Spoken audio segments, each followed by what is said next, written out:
উদ্বোধনী সঙ্গীত পরিবেশন করছেন।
নমস্কার, পরিচয় করিয়ে দিচ্ছি যারা অংশগ্রহণ করলেন। তাপস কুমার মাইতি, প্রতিভা কর্মকার, সঞ্জিতা দাস, তবলায় অসীম দত্ত এবং আমি বিশ্বনাথ।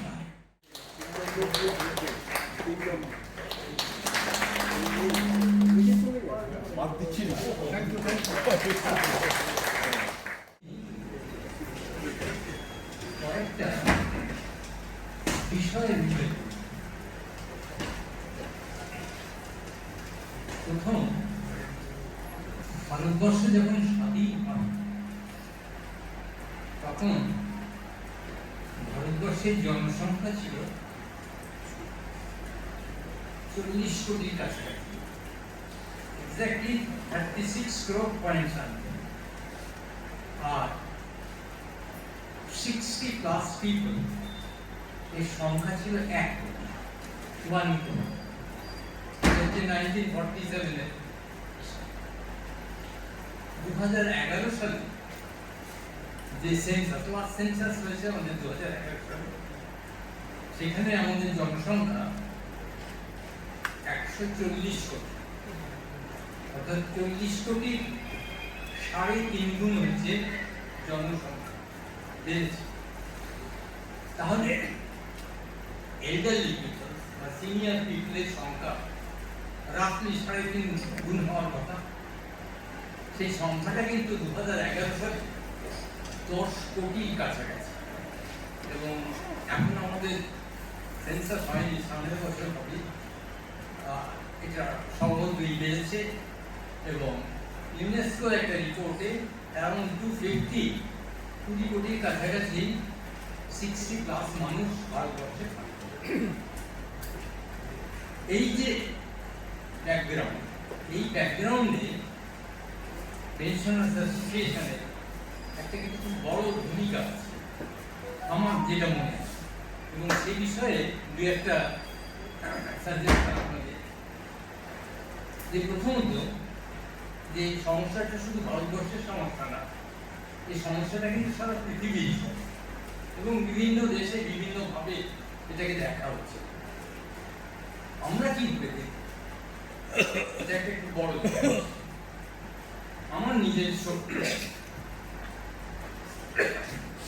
সম্পর্কে ধারণা হচ্ছে এটা এই যে সিনিয়র পিপলের জনসংখ্যা, এটা একই সাথে আমাদের সম্পদ এবং সমস্যা। এই সম্পদ এবং সমস্যা হিসাবে দেখা প্রয়োজন, কেননা এত উইজডম এটা যদি আমরা আমাদের সোসাইটি সেটাকে ব্যবহার না করতে পারি, তাহলে কিন্তু সেটা সমাজের দুর্বলতা, সেই মানুষগুলো দুর্বলতা। এই জিনিসটা আমাদের ভাবতে হবে, বিভিন্ন অর্গানাইজেশনে এই জিনিসটা নিয়ে আলোচনা করতে হবে, গবেষণা করতে হবে। কোনো কথা মনে করছে, আপনারাও অনেকে জানেন যে আজকে থেকে প্রায় 40 বছর আগে যাদবপুর বিশ্ববিদ্যালয়ে যখন কাউন্সিলিং সেল শুরু হয়, তখন অনেকেই এই জিনিসটাকে অতটা গুরুত্ব দেন। কিন্তু year before last supreme court of India বলেছে যে প্রত্যেকটা এডুকেশনাল ইনস্টিটিউশন, স্কুল পর্যন্ত কাউন্সিলিং সেল করা দরকার। ঠিক একইভাবে আমার মনে হয় যে সিনিয়র পিপলদের নিয়ে ভাবনা চিন্তা করা এবং তাদের নিয়ে স্টাডি এবং রিসার্চ, এটা কিন্তু একটা খুব ইম্পর্টেন্ট এরিয়া, যেটা পেনশন অ্যাসোসিয়েশন ভেবে দেখতে পারে। The establishment of study and research center for elderly people, association যদি এই বিষয়ে একটা উদ্যোগ নেন এবং বিশ্ববিদ্যালয়ের সাথে আলোচনা করেন, আমি প্রেসিডেন্টকে বলবো যে এই বিষয়ে একটা ভারতবর্ষে আবার একটা নতুন জিনিস, যেটা খুব একটা বেশি জায়গায় আলোচনা হচ্ছে না, সেটা শুরু করা। শেষ বক্তব্য হচ্ছে এটা আমি গত বেশ কয়েক বছর ধরে ভারতবর্ষের নানা জায়গায় বলছি, পার্টিকুলারলি যেখানে গবেষণা কেন্দ্র, বিশ্ববিদ্যালয় ইত্যাদিতে, এবং এটা নিয়ে খুব একটা নাড়াচাড়া করছে না, কিন্তু আমার কাছে এটা কিন্তু খুব একটা গুরুত্বপূর্ণ জিনিস। এটা হচ্ছে, এটা আপনাদের আমি একবার আগে বলেছি, যেটা ভারতবর্ষে ইলিগাল, এটা হচ্ছে ইউথ্যানাসি। ভাবতে হবে যে এই জিনিসটা আমরা ভাবছি না, আজকে কিন্তু পৃথিবীর অনেক দেশে, আপনি গুগল খুললে নাম পাবেন সমস্ত, কানাডায়, এখন অস্ট্রেলিয়ার, আমেরিকার সব দেশে নয় কিন্তু বিভিন্ন স্টেটে অ্যাসিস্টেড সুইসাইড, পার্টিকুলারলি অস্ট্রিয়ায় যেটা রিসেন্টলি হয়েছে, এটা হচ্ছে যে এমন ডিজিজ যদি কোনো মানুষের হয়, তাকে ইনকিউরেবল, এবং সেটা যদি ডিসাইড করে মেডিকেল বোর্ড, তাহলে ডক্টর উইল প্রেসক্রাইব মেডিসিন, কিন্তু পেশেন্ট হিমসেলফ উইল অ্যাডমিনিস্টার। আমার বক্তব্য যে এগুলো নিয়ে নানা রকম আলোচনা সারা পৃথিবীতে হচ্ছে, ভারতবর্ষে আলোচনাটাই আমরা শুরু করছি না, কেননা আমরা বলে রেখেছি যে ইউথ্যানেসিয়া ইজ ইলিগাল। আমি বারবার যে কথাটা বলি, আমার যদি রাইট টু লাইফ থাকে, আমার রাইট টু ডেথ থাকে। এই মনে হয় যে এটা আর একটা জিনিস যেটা পেনশনার্স অ্যাসোসিয়েশন পাইওনিয়ারিং হিসাবে সারা ভারতবর্ষে আলোচনাটা শুরু করুন। আমি কোনো একটা নির্দিষ্ট জিনিস করতে বলছি না, কিন্তু কথা কেন আমরা বলতে পারবো না, এটা হচ্ছে আমার যে সারা পৃথিবীতে জিনিসটা নিয়ে আলোচনা হচ্ছে এবং আমাদের এটা নিয়ে ভাবা। এই কটি কথা বলে পেনশনার্স অ্যাসোসিয়েশন মানে অসংখ্য ধন্যবাদ জানাচ্ছি যে তারা আমাকে একটা সুযোগ করে দিয়েছেন এখানে আসার এবং আমাকে বলার জন্য। এই কটি কথা বলে আজকের অনুষ্ঠানে উদ্বোধন ঘোষণা করে আমি আমার কথা এখানে শেষ করছি। অনেক অভিনন্দন এই ধরনের একটা প্রোগ্রাম করার জন্য। তারা প্রতি বছর আমাদের পেনশনার্স অ্যাসোসিয়েশনের সকলকে নিয়ে এই যে কনফারেন্স একটা অনুষ্ঠান করেন, এটা একটা অত্যন্ত ভালো ব্যাপার। সকলকে এক জায়গায় নিয়ে অত্যন্ত গুরুত্বপূর্ণ কিছু বিষয় নিয়ে আলোচনা এবং সেই নিয়ে চর্চা, এটা একটা আমাদের পেনশনার্স অ্যাসোসিয়েশনের যে একটা বিরাট অবদান সকলের জন্য, সমাজের জন্য, সেটাকে সেই দিক নির্দেশ করে। স্যার বলেছেন যে আমাদের ডেমোগ্রাফিক প্যাটার্ন কি রকম ভাবে পরিবর্তন হচ্ছে। কিছুদিন আগেই খবরের কাগজে একটা প্রতিবেদনে দেখছিলাম যে বর্তমান সময়ে ভারতবর্ষ হচ্ছে সেই দেশ যেখানে ইয়ুথ পপুলেশন সব থেকে বেশি, কিন্তু এট দ্য সেম টাইম আমাদের দেশের যে বার্থ রেট, সেই বার্থ রেটের উল্লেখযোগ্য পরিবর্তন বা উল্লেখযোগ্য মানে অবনতি হচ্ছে, ডিক্রিজ করছে। এবং তার ফলে যেটা হবে আগামী দিনে কয়েক বছর 2047 সালে বা তারপরে 2060 সাল নাগাদ এই ইয়ুথ পপুলেশনের তুলনায় এল্ডারলি পপুলেশন কিন্তু আস্তে আস্তে বাড়তে থাকবে এবং একটা সময় এল্ডারলি পপুলেশন সারা বিশ্বের মধ্যে আমাদের দেশে এল্ডারলি পপুলেশন অনেক অনেক বৃদ্ধি পাবে। তো সেই অবস্থায় দাঁড়িয়ে আমাদের এল্ডারলি যারা বয়স্ক মানুষ, যার মধ্যে আমাদের বিশ্ববিদ্যালয়ের পেনশনার্স অ্যাসোসিয়েশনের সদস্যবৃন্দ যারা বিশ্ববিদ্যালয়ে দীর্ঘদিন কাজ করেছেন, তারা অনেকেই রয়েছেন, কিভাবে তাদের আরো ভালোভাবে রাখা যায়, কিভাবে তাদের যে সারা জীবনের যে জ্ঞান সেটাকে সমাজের কাজে বা বিশ্ববিদ্যালয়ের কাজে লাগানো যায়, এইটা একটা অত্যন্ত গুরুত্বপূর্ণ বিষয়, যেটা আমি চাইবো পেনশনার্স অ্যাসোসিয়েশন যেহেতু আমাদের মধ্যে রয়েছেন, পেনশনার্স অ্যাসোসিয়েশনকে সঙ্গে নিয়ে আমরা বিশ্ববিদ্যালয়ে অন্যরকম ভাবে হতে পারে, যেরকম স্যার বললেন যে একটা সেন্টার ফর এল্ডারলি পিপল, সেই ধরনের কাজও আমরা করতে পারি। এই উদ্যোগ যদি নেওয়া যায় তাহলে আমি সেটাকে স্বাগত জানাবো এবং আমি বিশ্ববিদ্যালয়ের বিভিন্ন ডিপার্টমেন্ট, যে ডিপার্টমেন্টগুলো এই ধরনের কাজ এল্ডারলি পিপলদের নিয়ে, বয়স্ক মানুষদের নিয়ে কাজ করতে পারে, তাদের সঙ্গে নিয়ে, পেনশনার্স অ্যাসোসিয়েশনকে সঙ্গে নিয়ে এই ধরনের উদ্যোগ যদি নেওয়া যায়, আমি তাতে সর্বতভাবে আমার তরফ থেকে যতটা করার সেটা করার চেষ্টা করব। আরেকটা বড় ব্যাপার হচ্ছে যে টেকনোলজি এত তাড়াতাড়ি পরিবর্তন হয়ে যাচ্ছে। এই ধরো মানে আমরা যদি দেখি ইন্ডাস্ট্রিয়াল রিভলিউশন গুলো, ইন্ডাস্ট্রিয়াল রিভলিউশন 1 যখন স্টিম ইঞ্জিন এসেছিল আর ইন্ডাস্ট্রিয়াল রিভলিউশন 2, তার মধ্যে যে সময়ের ডিফারেন্স, আর ইন্ডাস্ট্রিয়াল রিভলিউশন 4 আর 5 তার মধ্যে যে সময়ের ডিফারেন্স, এর কোনো তুলনাই হয় না। 1750 মানে 18th সেঞ্চুরির মাঝামাঝিতে ইন্ডাস্ট্রিয়াল রিভলিউশন 1 হয়েছিল যখন স্টিম ইঞ্জিন আবিষ্কার হয়, আর 19th সেঞ্চুরির শেষ ভাগে গিয়ে ইলেকট্রিসিটি এবং মাস প্রোডাকশন এর মধ্যে দিয়ে ইন্ডাস্ট্রিয়াল রিভলিউশন 2, তার মানে প্রায় 140 বছরের ডিফারেন্স।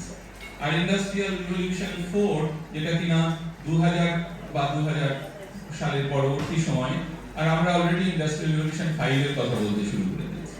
কারণ এই যে র্যাপিড চেঞ্জ ইন টেকনোলজি, সেই র্যাপিড চেঞ্জ ইন টেকনোলজির সঙ্গে আমাদের এল্ডারলি পপুলেশনকে কিভাবে ওয়াকিবহাল করা যায়, সেটা একটা অত্যন্ত গুরুত্বপূর্ণ ব্যাপার এবং পেনশনার্স অ্যাসোসিয়েশন সেখানে একটা বড় ভূমিকা নিতে পারে।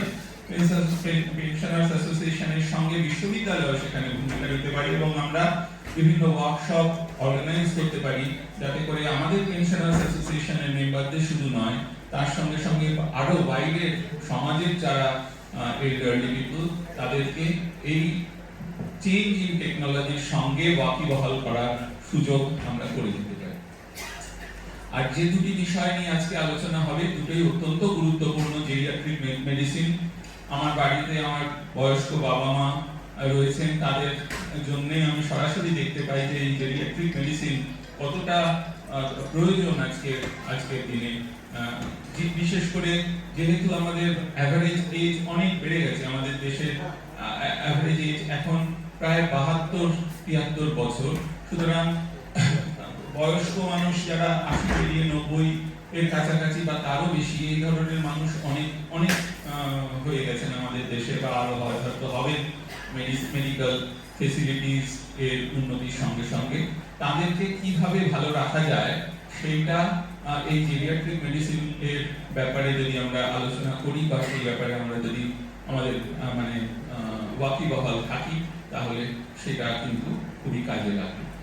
আমি পেনশনার্স অ্যাসোসিয়েশনকে ধন্যবাদ দেব এবং তার সঙ্গে সঙ্গে যারা এই বিষয়ে আজকে বক্তব্য রাখবেন, তাদের আমার তরফ থেকে অনেক অনেক ধন্যবাদ যে তারা। মাননীয় সভাপতি মহাশয় এবং প্রধান অতিথি এবং অবসরপ্রাপ্ত এখানে যারা বসে আছে তাদের বসে করে বলছি, আমি ব্যক্তিগতভাবে এখন খুব ভয় হয় না, একটা আতঙ্ক সবসময় আমার মধ্যে বিরাজ করে। তার কারণ হচ্ছে সবসময় মনে হয় কোথায় পেনশনটা। ইতিমধ্যে আপনারা জানেন যে আমরা একটা আমাদের পাওনা গন্ডা ডিয়ারনেস অ্যালাউন্স এবং ডিয়ারনেস রিলিফ নিয়ে আমরা যে আন্দোলন করছি, তখন এই বিভিন্ন আন্দোলনের সময় আমাদের যিনি প্রধান তিনি তো অনেক কথাই বলেছেন। একবার বললেন যে দিয়ে আমার খেয়াল খোঁজ মতন দেবো, কিন্তু আমরা পেনশন তো দিচ্ছি। তো কেমন আমার মনে হলো যে এর মধ্যে বোধহয় একটা মানে দয়ার দান বলে কিছু একটা মনে হচ্ছে, আমরা পেনশন তো দিচ্ছি। তো সেই থেকে আমার আরো ভয় ধরে গেছে, কবে বন্ধ করবো ঠিক নেই। তারপরে দেখুন অতি সাম্প্রতিক ঘটনা যে দিয়ে অনেক লড়াই করার পর সুপ্রিম কোর্ট একটা অর্ডার দিল যে এত পাবে এবং একটা টাইমও বেঁধে দিই। কিন্তু তার মধ্যে আমি অন্তত খুব অনিশ্চয়তায় ভুগছি যে আমি কি পাবো, কারণ বিভিন্ন ধরনের খবর সংবাদপত্র আসছে, কেউ বলছে যে অর্ডারটা বেরিয়েছে সুপ্রিম কোর্টের অর্ডার, আমিও দেখেছি যে গভর্নমেন্ট এমপ্লয়, আমরা তো গভর্নমেন্ট এমপ্লয় নই, গভর্নমেন্ট পেনশনার হতে, তো আমরা কি পাবো, কে বলছে না পেনশনাররা পাবো না, এরকম নানাবিধ খবর আসছে। অথচ সরকারের কাছ থেকে এখনো পর্যন্ত কোনো আমরা খবর পেলাম না যে আদৌ ব্যাপারটা নিয়ে কি হচ্ছে না। এই সবগুলো মিলিয়ে আমাদের যেটা করা উচিত আছে, যে আন্দোলন আমরা করছি সেটাকে আরো জোরদার আন্দোলনে পরিণত করতে, এবং তার জন্য যেটা দরকার সেটা হচ্ছে আমাদের ঐক্যবদ্ধভাবে সব বিশ্ববিদ্যালয়কে নিয়ে করতে হবে, এবং পেনশনারদের একক ক্ষমতায় কিন্তু এটা কিছু হবে না। সেই জন্য আমরা সেন্ট্রাল গভর্নমেন্টের একটা সিদ্ধান্ত নিয়েছি, সবসময় করে উঠতে পারি না, যে অন্যান্য যে পেনশনার সংগঠনগুলো আছে রাজ্যের বা কেন্দ্রীয়, যেমন একটা আছে বার্মি জেলার কমিটি, এইসব বিভিন্ন যে কমিটিগুলো আছে বা পেনশনার্স অ্যাসোসিয়েশন আছে বা কর্মচারীদের যে সংগঠন আছে, সবাই মিলে যৌথভাবে এই আন্দোলনটাকে এগিয়ে নিচ্ছে। নাহলে কিন্তু আমরা সেই সুপ্রিম কোর্টের অর্ডারের উপর জানবো কি হবে, কিন্তু আমরা কিছু যাই না, কবে পেনশন বন্ধ হয়ে যাবে তাও না। ওটা বেশি কিছু বলবো না। আমি আপনাদের এই ২১তম দ্বিবার্ষিক সম্মেলনের সর্বাঙ্গীন সাফল্য কামনা করে বলে আমার বক্তব্য শেষ করছি। প্রথমত আপনারা লিখেছেন আপনাদের প্রতিবেদনে যে পৃথিবীতে এখন যুদ্ধ চলছে। এই যুদ্ধটা এখন শুরু হয়েছে এমন না, অনেক দিন থেকেই শুরু হচ্ছে। আসলে এখন যুদ্ধ তো আর মাঠে দাঁড়িয়ে হয় না, এখন যুদ্ধ ঘরে বসে। ফলে এই যুদ্ধ সবসময় মানুষ মারার থাকছে না, কখনো হাতে মারার থাকছে, কখনো হাতে মারার থাকছে। রাশিয়া এবং ইউক্রেনের যুদ্ধ, প্যালেস্টাইনের উপর গাজার আক্রমণ, ইসরায়েলের যে আক্রমণ, তার পরিপ্রেক্ষিতে যে যুদ্ধ, খুব সাম্প্রতিক সময়ে আমাদের দেশের সঙ্গে আমাদের পাশের দেশের যে যুদ্ধ, এই যুদ্ধগুলো হয়তো রাজনীতির আঙ্গনে প্রয়োজন আছে। আমাদের কাছে মাঝে মাঝে প্রশ্ন নিয়ে তৈরি চলে আসে যে এই যুদ্ধের ফলে আমরা কি পেলাম। অন্য কোনো প্রশ্নে আমি যাচ্ছি না। আমি যখন দেখলাম আমাদের দেশে যখন এই যুদ্ধটা চলছে, তখন প্রায় ৬৪,০০০ কোটি টাকা দিয়ে আগামী যুদ্ধের জন্য আরো কতগুলো বিমান কেনা হলো। তখন মনে হলো এই ৬৪,০০০ কোটি টাকার কিছুটা হয়তো আমার বিশ্ববিদ্যালয়ে আমি গেছি। মাত্র ১,০০০ কোটি টাকা স্যাংশন হয়েছিল আমাদের বিশ্ববিদ্যালয়ের জন্য। ইনস্টিটিউট অফ এমিনেন্স সম্ভবত ওটার নাম দিয়েছে। পরে একটা ক্লজ যুক্ত করে যে রাজ্য সরকারকেও কিছুটা দিতে হবে। এই পিছিয়ে যায়, ফলে ও পিছিয়ে যায়, আমরা কিছু পাই না। রাজ্য সরকারগুলো মন্দির তৈরির পিছনে টাকা যাচ্ছে। কেন বলছি এই কথাগুলো? আমরা যেহেতু আপনারা জানেন যে আমরা কর্মচারীদের সংগঠন, কিন্তু পেনশনার্স অ্যাসোসিয়েশনের একটা বাড়তি নেচার আছে, যে নেচারটা অত্যন্ত গুরুত্বপূর্ণ একটা সংগঠন, একমাত্র সংগঠন যে সংগঠনের মধ্যে শিক্ষক, আধিকারিক, কর্মচারীর কোনো ভেদাভেদ নেই। এবং যে মানুষরা এই পেনশন অ্যাসোসিয়েশনের সঙ্গে যুক্ত, আমি তো দেখতে পাচ্ছি আমার সামনে, যারা একসময় বিশ্ববিদ্যালয়ের পরিচালনা করছে। আপনারা জানেন আজকের দিনে কি চলছে। আপনারা যে সময় বিশ্ববিদ্যালয় পরিচালনা করেছেন, কিছুটা সময় আমিও হয়তো ওই সময় বিশ্ববিদ্যালয়ে ছিলাম, যে কারণে আমি জানি আপনারা কিভাবে পরিচালনা করেছেন। আজকে সেটা কিছু নেই, আমাদের কিছু থাকছে না। একটা বিশ্ববিদ্যালয়ের উপাচার্য বিভিন্নভাবে থাকতে পারে, একটা বিশ্ববিদ্যালয়ের রেজিস্ট্রার নেই, এটা হতে পারে কখনো। ফিনান্স অফিসার নেই, ডিনরা 6 মাসের জন্য আসছেন, কাজ বোঝার আগেই চলে যাচ্ছেন। আচ্ছা, একাডেমিক্সটা চলবে তো? একটা ছাত্র যদি বিশ্ববিদ্যালয়ে না আসে, আমি থাকবো তো? মাস্টারমশাই থাকবে তো? প্রয়োজন পড়বে তো? চিন্তা হয়, সরকার গান দিচ্ছে না। যে আগে তিনি বলে গেলেন উত্তরবঙ্গ বিশ্ববিদ্যালয়ের মাননীয় শিক্ষক মাঝে মাঝে মনে হয় পেনশন পাবো, কিন্তু এখন আমাদের মনে হয় মাঝে মাঝে আমরা বেতন পাবো তো।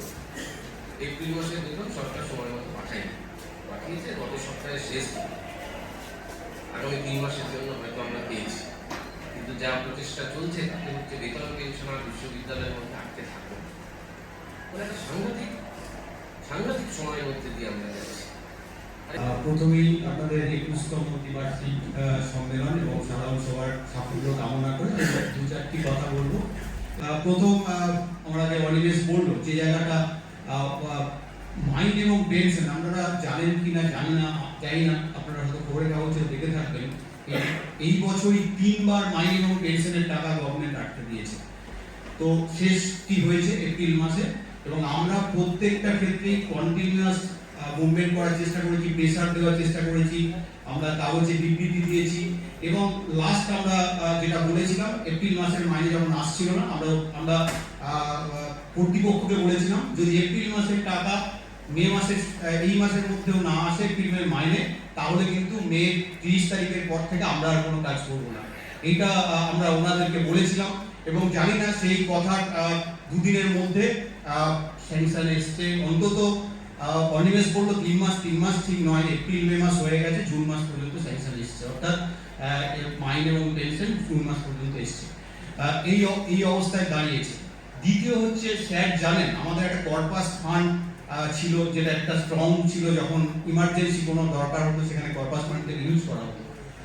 গত 5 বছরে মেইনটেনেন্স খাতে প্রত্যেক বছর 20 থেকে 25 কোটি টাকা শর্টফল, এবং আলটিমেটলি সেই কর্পাস ফান্ড একেবারে মানে এমন একটা জায়গায় এসে দাঁড়িয়েছে যে 1 মাস বা 2 মাসের মাইনে দিতেই কিন্তু সেই কর্পাস ফান্ড চলে যাবে যদি না মাইনে আসে। এরকম একটা জায়গায় নিয়ে গিয়ে সরকার দাঁড় করিয়েছে, যেখানে আমাদের বিশ্ববিদ্যালয়ে হয়তো মেইনটেনেন্স খাতে বছরে 25 কোটি টাকা দিলে এই সমস্যার সমাধান হয়ে যেত, সেখানে ছোট ছোট বিশ্ববিদ্যালয়গুলোকে বিল্ডিং করার জন্য কোটি কোটি টাকা দিয়ে দেওয়া হচ্ছে। কেন দেওয়া হচ্ছে তার পেছনে কি গল্প আমরা সবাই জানি, কিন্তু এই যাদবপুর বিশ্ববিদ্যালয়ের পড়াশোনা গবেষণার যেখানে উন্নত পীঠস্থান, তাকে কিন্তু 1 টাকাও দেওয়া হচ্ছে না, উপরন্তু হচ্ছে টাকা কমিয়ে দেওয়া হচ্ছে দিনে দিনে।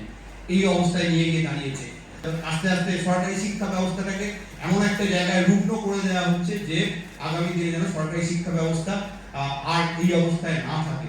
অর্থাৎ সরকার ও সরকার প্রস্তুত যে শিক্ষা প্রতিষ্ঠানগুলো, সেগুলোর আগামী দিনে ভবিষ্যৎ খুব অন্ধকার। হয়তো এইটাকে প্রমাণ করার চেষ্টা করছে, কারণ স্কুল শিক্ষার কি অবস্থা আমরা দেখছি। আজকে কোনো জায়গায় কোনো রিক্রুটমেন্ট নেই, স্কুল কলেজ ইউনিভার্সিটি, এখানে না আছে শিক্ষক, না আছে শিক্ষাকর্মী, কোনো রিক্রুটমেন্টই নেই। বছরের পর বছর এই অবস্থায় আটকে আছে।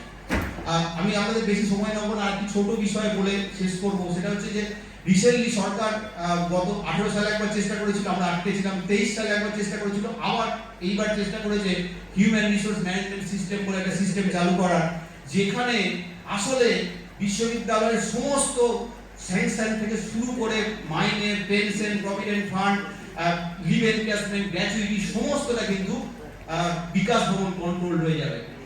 এইটা যদি দাঁড়ায় আগামী দিনে কি অবস্থা হবে আমরা চেষ্টা করছি অন্য সমস্ত বিশ্ববিদ্যালয়ের শিক্ষক সংগঠনের সাথে একসাথে মুভ করা, এবং 23 সালে আমরা আটকে দিতে পেরেছিলাম। আমরা আবার একসাথে আন্দোলন করছি, সঙ্গে শিক্ষাকর্মী তারাও আন্দোলন করার চেষ্টা করছে একসাথে, যাতে করে আগামী দিনে এই সিস্টেমকে রোখা যায় এবং আমরা এই ব্যবস্থাটাকে রুখে দিতে পারি। তা নাহলে কিন্তু খুব সমস্যা। আর সুতরাং এই জায়গায় দাঁড়িয়ে আমরা শিক্ষকরা, শিক্ষাকর্মীরা, আধিকারিকরা এবং প্রাক্তন শিক্ষক শিক্ষাকর্মী যারা আছেন, সকলে মিলে এই সমস্ত জিনিসের যদি আগামী দিনে প্রতিবাদ না করতে পারি একসাথে, তাহলে আমাদেরকে ভুগতে হবে। এবং আমরা আশা করব আগামী দিনে আমরা এই সমস্ত বিষয়গুলো নিয়ে একসাথে মুভ করতে পারবো। আপনাদের সম্মেলনের সাফল্য কামনা করে শেষ করছি। ধন্যবাদ।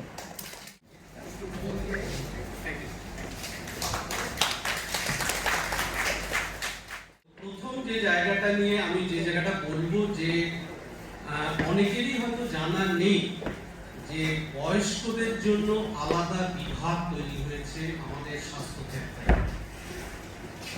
এটা কেন হয়েছে, কি জন্য হয়েছে, কোথায় হয়েছে, আমার মনে হয় সেই জায়গাটা বলবার আগে কেন হয়েছে কথাটা আমার কাছে বেশি জরুরি।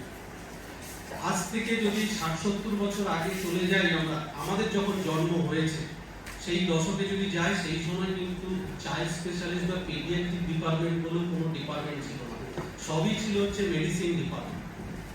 তখন দেখা গেল যে তখনকার যারা ডাক্তার, আমাদের স্যারেরা, তারা খেয়াল করলেন যে একটা শিশুর শরীরের যে বিভিন্ন রকম ফিজিওলজিক্যাল চেঞ্জেস বা রোগের বিভিন্ন রকম পরিবর্তন, সেটা কিন্তু একটা পূর্ণবয়স্ক মানুষের সাথে সেটা মেলে না।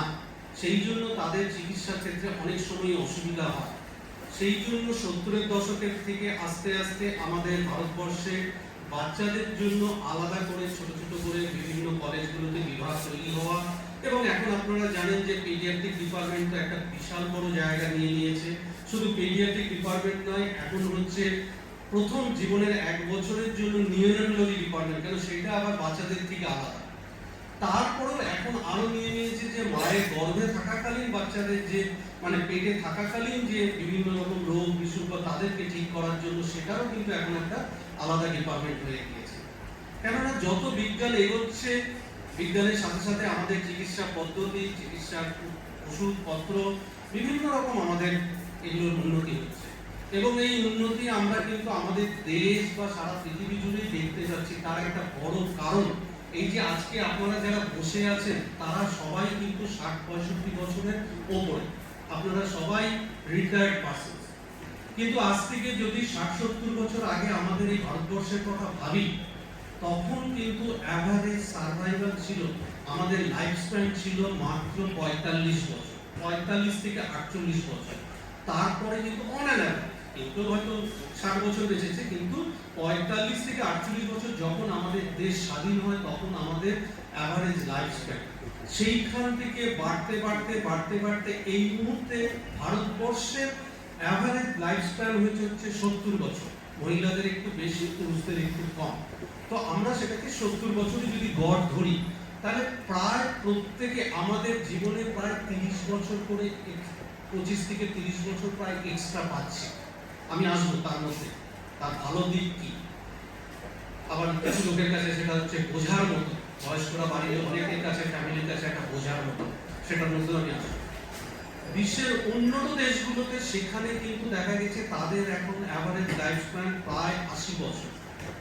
তো সেই জন্য সিনিয়র সিটিজেনদের নিয়ে ভাবনা চিন্তা করাটা শুরু হয়েছে, এবং বিশেষ করে যারা জানেন যে দ্বিতীয় বিশ্বযুদ্ধের পরেই কিন্তু এই আমাদের জনসংখ্যা হঠাৎ করে একটা সংখ্যা বেড়েছিল, তারই একটা বহিঃপ্রকাশ। এখন যারা দেখবেন সারা পৃথিবী জুড়ে 70-এর আশেপাশে যারা জীবিত আছেন, তারা প্রায় সবাই হচ্ছে 50-এর দশকে বা 40-এর শেষের দিকে জন্ম।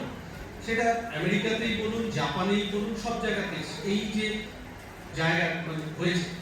তো এটা ভালো দিক খারাপ দিক সবকিছু নিয়ে আমাদের আজকে আপনাদের যেহেতু একটা আলোচনা সভা, সেই জায়গাটাতে কোথায় কোথায় আমাদের দুর্বলতা, কোথায় কোথায় আমাদের সফলতা। বয়স্ক মানুষ মানেই এখনো পর্যন্ত ভেবে নেওয়া হয় যে তারা বাড়ির একটা ডিপেন্ডেন্ট হয়ে গিয়েছে, ছেলের বউয়ের কাছে, মেয়ে জামাইয়ের কাছে, তাদের কাছে থাকতে হবে। আপনাদের নয় তাও পেনশন আছে, অ্যাটলিস্ট নিজেদের টুকু খাওয়ার মতো জায়গা আছে। কিন্তু আমরা যাদেরকে প্রতিদিন, আমি গ্রামের ছেলে, আমি গ্রামের স্কুলে পড়াশোনা করেছি, গ্রামের স্কুলে এখনো প্রতি সপ্তাহে আমি আমার সেই গ্রামে ফিরে যাই। তো সেইখানে আমার সাথে প্রতিদিনই গ্রামের লোকেদের সাথে দেখা হয়, যে এখনো বন্যা আসলে আমাদের বাড়িতেও জল ঢোকে, সেরকম জায়গাতেই আমার বাড়ি। তো সেইখানে কিন্তু তাদেরকে যখনই তাদের গায়ে খাটার ক্ষমতা কমে যাচ্ছে, জমিতে গিয়ে নিরতে, আপনারা অনেকেই জানেন যে পাট নিরানো, ধান কাটা, তো সেইগুলো যখন তারা করতে পারছে না, তারা কিন্তু সংসারে দেখা যাচ্ছে ছেলেদের কাছে, বৌমাদের কাছে একটা ডিপেন্ডেন্ট হয়ে যাচ্ছে। তাদের যে কষ্টর জায়গাগুলো, যেগুলো না পারে বলতে, না পারে সহ্য করতে, এইটা কিন্তু একটা বড় জায়গা বয়স্কদের মধ্যে। সেটা বিশেষ করে আমার পরে ডক্টর সঞ্জয় গার্গ, সে মানসিক স্বাস্থ্য নিয়ে আপনাদের সাথে আরো বিশদভাবে আলোচনা করবেন। ও সাইকিয়াট্রিস্ট, ও আমাকে বলেছে দাদা মানসিক স্বাস্থ্যটাকে নিয়ে আমি আপনাদের সাথে আরো ডিটেলসে বলতে বলবো। তো আমি শারীরিক স্বাস্থ্যের ক্ষেত্রে বলি, আমাদের স্বাস্থ্যের জায়গাটায় কিন্তু আমরা একটা স্বাস্থ্যকে শুধু কেবল আমার ব্লাড সুগার নেই, ব্লাড প্রেশার নেই বা কিডনি রোগ নেই, এটা কিন্তু নয়। আমরা একটা স্বাস্থ্যকে একটা হলিস্টিক ওয়েতে ভাববার চেষ্টা করি। একটা স্বাস্থ্য মানে হার্টটা ভালো রাখলাম, ব্রেনটা ঠিক রাখলাম তা না। আমাদের বডির প্রত্যেকটা অঙ্গ প্রত্যঙ্গ যদি ঠিকভাবে সঠিকভাবে সবকিছু সিনক্রোনাইজলি কাজ না করে, শুধু একটা হার্টের 4টে ওষুধ খেয়ে কিন্তু কোনো লাভ হবে না। আপনি শুধু হার্টের ওষুধ খাচ্ছেন, দেখা গেল না এদিকে আপনার শরীরের অন্য অঙ্গগুলোর দিকে আপনি নজরই দিচ্ছেন না, সেটাও যেমন খারাপ। সেই জন্য আমরা যে জায়গাটা বলি যে একটা মানুষের সুস্থভাবে থাকতে গেলে, শুধু আমরা বলতে গেলে বিশ্ব স্বাস্থ্য সংস্থাও বলেন যে শারীরিক, মানসিক, সামাজিক, অর্থনৈতিক, আমরা একটা বয়স্ক লোকের স্বাস্থ্যকে এই 4টে ভাবে দেখি, যে তার শুধু শারীরিক স্বাস্থ্য নয়, মানসিক স্বাস্থ্য নয়, সামাজিক স্বাস্থ্য এবং অর্থনৈতিক স্বাস্থ্য। যে আমি গত বছর যখন জাপানের টোকিও ইউনিভার্সিটিতে একটা আমাদের লেকচার ছিল, সেখানে যাই, তো ইউনিভার্সিটির মাঠে একটা খেলা হচ্ছিল, অনেকটা আমাদের রাগবি বলতে পারেন বা ফুটবলের মতন, হাতে করে বল নিয়ে ছুটছে। তো দুটো দল খেলছে, এক দল হচ্ছে হলুদ প্যান্ট পরে, আরেক দল হচ্ছে লাল রঙের ডোরা কাটা গেঞ্জি পরে। তো আমরা সেশন মানে এরকম সেশন থেকে বেরিয়ে মাঠের দিকে তাকিয়ে খেলাটা দেখছিলাম। তো ওই কিছুক্ষণ দাঁড়ালাম, প্রত্যেকে তো হেলমেট পরার মতন করে, মুখে রাবারের হেলমেটের মতো, কেননা বডি কন্ট্যাক্টে তারা আসে বলে আর কি, যেন রাগ দিতে হয় সেইভাবে। তো আমি দাঁড়িয়ে, আমার মতন অনেকেই ছিল মালয়েশিয়া, নেপালের বিভিন্ন, আমরা দাঁড়িয়ে একটু দেখছিলাম যে জাপানিদের এটা কি খেলাটা কি দেখতে গিয়ে আশ্চর্য হয়ে গেলাম। যারা খেলছিলেন তাদের মধ্যে দুটো গ্রুপ, এক দলের বয়স 70+, আরেক দলের বয়স 80+। তারা ওইভাবে বডি কন্ট্যাক্টে যেভাবে খেলছে, উল্টে পড়ে যাচ্ছে, তাড়াতাড়ি স্প্রিন্ট দিচ্ছে। আমার তো মনে হয় যে আমরা মেসিকে নিয়ে এত লাফালাফি করি যে তার স্প্রিন্ট, বিশ্বাস করবেন কি জানি না, মানে নিশ্চয়ই এখন তো আমাদের মানে মোবাইলের যুগে যে কোনো সময় আপনারা নিজেরাও দেখতে পারেন যে তারা কি ফিজিক্যালি ফিট নিজেদেরকে রাখে, যে 70 বছর বয়সে বা 80 বছর বয়সে যে ওইভাবে খেলতে পারে, এটা আমার সেদিনকে কিন্তু এত বই পড়েও কোনো সেই অভিজ্ঞতা নেই।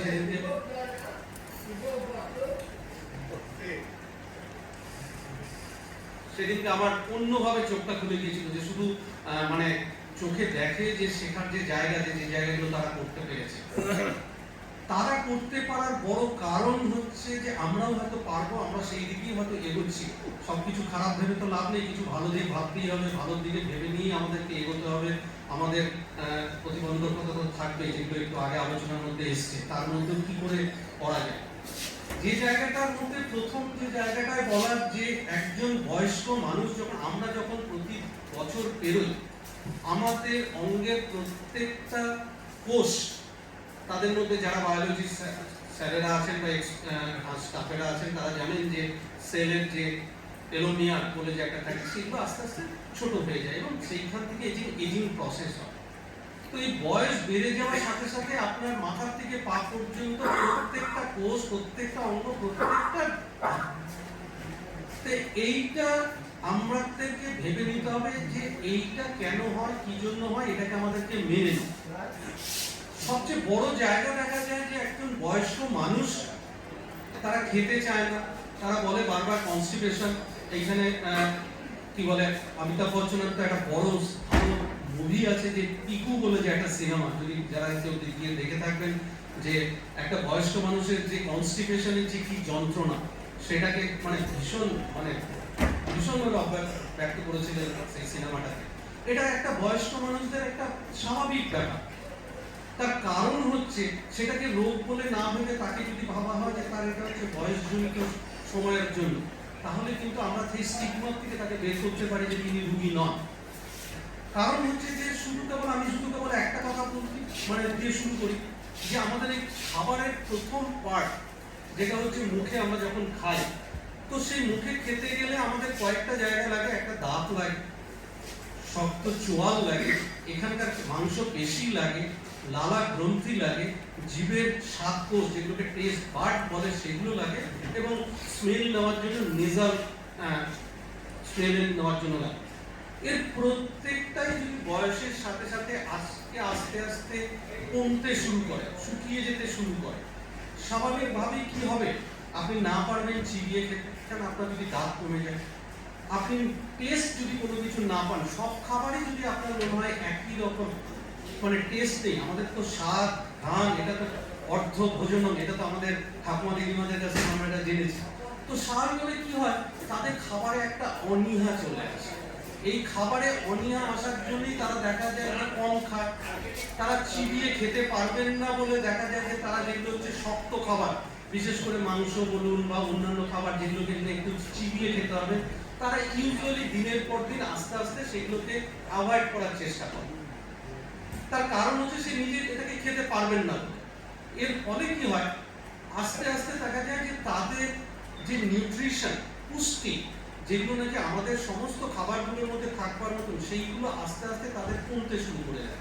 এবং তার ফলেই দেখা যায় যে তাদের পুষ্টিজনিত রোগ, যেগুলো নাকি হওয়ার কথা ছিল না, শুধু খাদ্যাভ্যাস পরিবর্তনের জন্য, যেটা নাকি তার রোগ হওয়ার মানে কথাই নয়, সেটাও তার শরীরে হয়ে যাচ্ছে, যে তার পুষ্টিজনিত রোগের মানে অভাবের জন্য। এটা যেমন সেরকম হচ্ছে যে আমাদের কিডনি যদি ভাবে, আমি যে একই কথা যে কিডনি এরকম ভাবে বয়সের সাথে সাথে আস্তে আস্তে কিডনির ফাংশনও কমে যাচ্ছে। স্বাভাবিকভাবে যে আপনি একটা 30-40 বছরের লোকের যদি দেখা যায় তার যে কিডনি ফাংশন, একটা আমি 80 বছরের কিডনি যে ফাংশন, সেটা এক হওয়ার কথা নয়, এক্সেপশনাল হতে পারে। কিন্তু প্রবলেমটা কোথায়, কেন বয়স্কদের, আমি এই প্রসঙ্গগুলো আসছি যে বয়স্কদের জন্য কেন আলাদা ডিপার্টমেন্ট দরকার।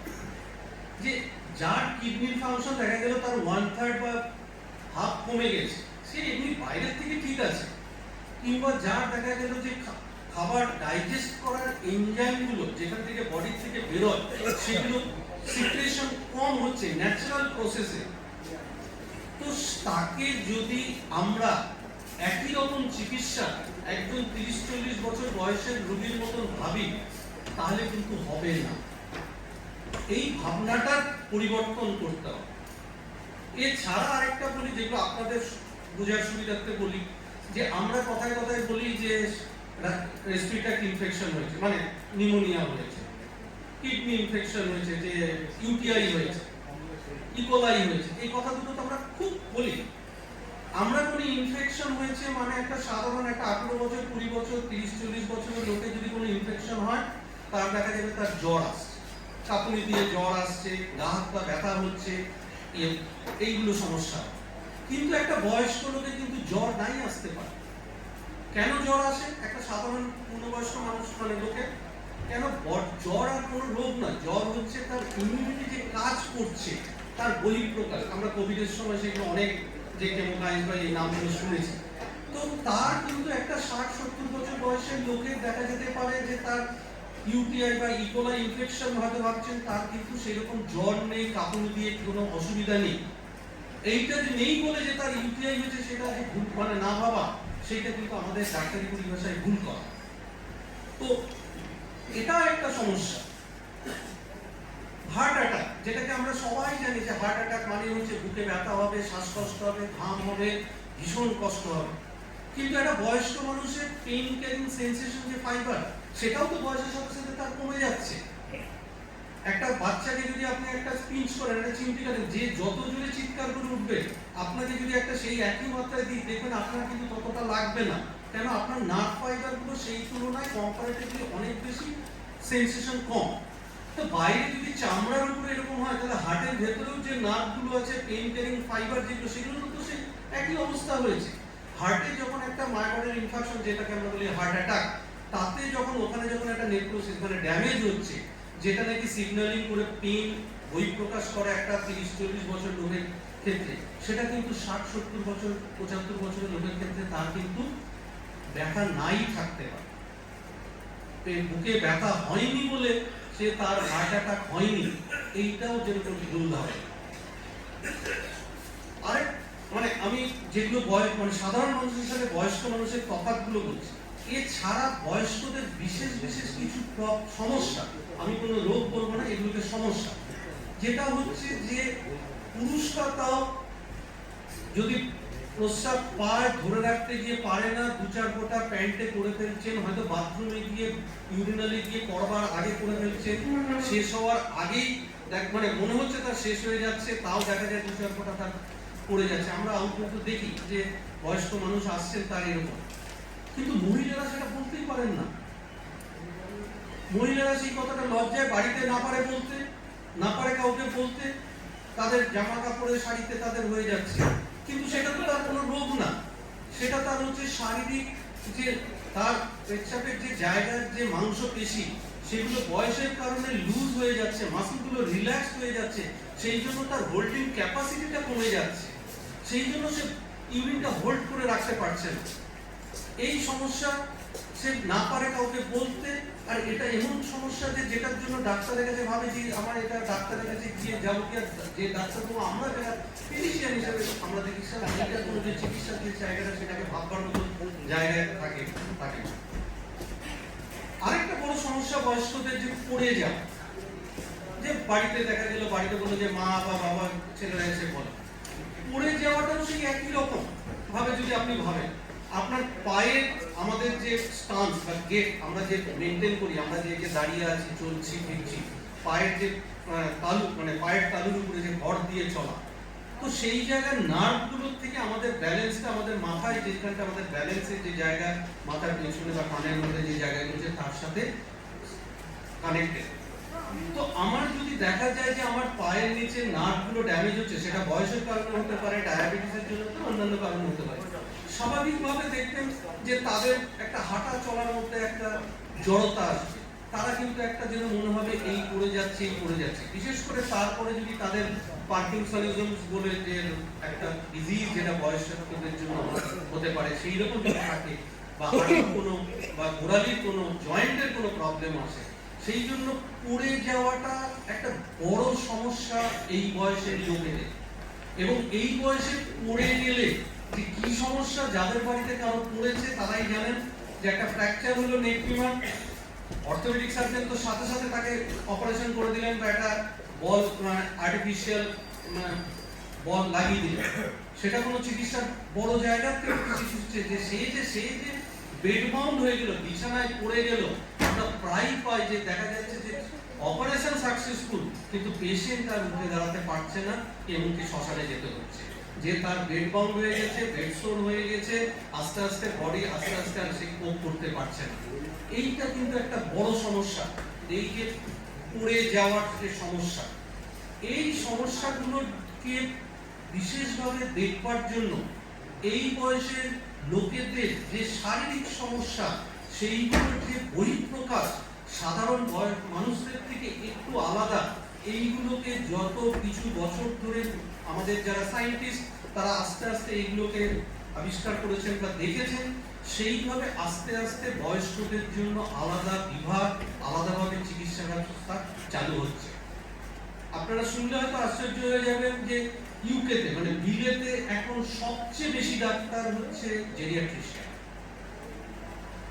আমাদের দেশে যেটা হচ্ছে সে সাধারণ মেডিসিনের ডাক্তার, কিন্তু বিলেতে হচ্ছে সবচেয়ে বেশি ডাক্তার হচ্ছে বয়স্ক রোগীদের ডাক্তার, কেন তাদের মধ্যেই সমস্যাটা বেশি। তাদের যে মধ্যে আপনি বিশ্বের অন্য আমেরিকাতে বলুন বা জাপানে বলুন, যে তাদেরকে দেখবার জন্য তারা কিন্তু সেই 80-র দশক থেকে ভাবনা চিন্তা শুরু করেছে, 90-এর দশক বা 21 শতাব্দীতে তারা ফুল ফেজে আলাদা ডেডিকেটেড জেরিয়াট্রিক ডিপার্টমেন্ট বা চিকিৎসা ব্যবস্থা চালু করেছে।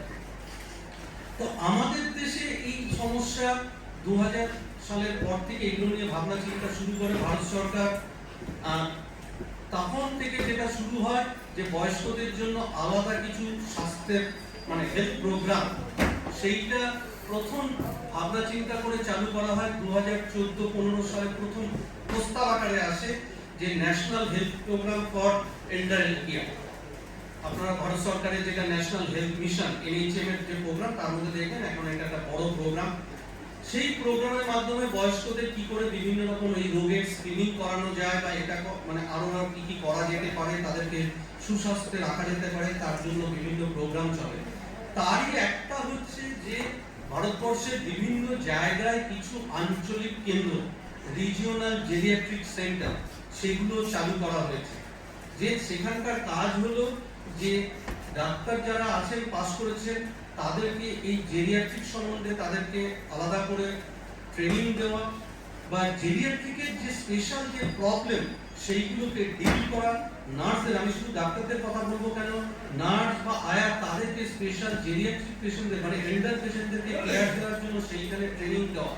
এইরকম সেন্টার ভারতবর্ষে বেশ কিছু করা হয়েছে। তার মধ্যে ইস্টার্ন ইন্ডিয়া এবং নর্থ ইস্ট ইন্ডিয়াতে কলকাতা মেডিকেল কলেজে প্রথম চালু হয় 2020 সালে।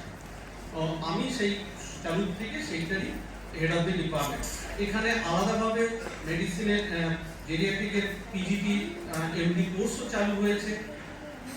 তো আমাদের এই ডিপার্টমেন্টে আমরা তো সবসময় মানে খারাপগুলোই ভাবি বা ভাবনার চেষ্টা মানে হয়ে যায়, কেননা সারাদিন রাত খারাপগুলো দেখি। ভালো কিছু দেখবার জন্য আমি একটু গর্বের সাথে বলতে পারি, আপনারা যদি কেউ সেই ডিপার্টমেন্টে যান, আমি বাইরে প্রাইভেটও প্র্যাকটিস করি, কলকাতার বাইপাসের ধারে যে হাসপাতালগুলো আছে তাদের থেকে কোনো অংশে কম নয়। মানে আপনি যদি ওখানে মাটিতে একটা খাবার পড়ে থাকে তুলে নিয়ে গেলে বা আপনার নিজের মুখ আপনি আপনার মেঝেতে দেখতে পাবেন আমার ডিপার্টমেন্টে, এইটুকু আমি গ্যারান্টি দিয়ে বলতে পারি।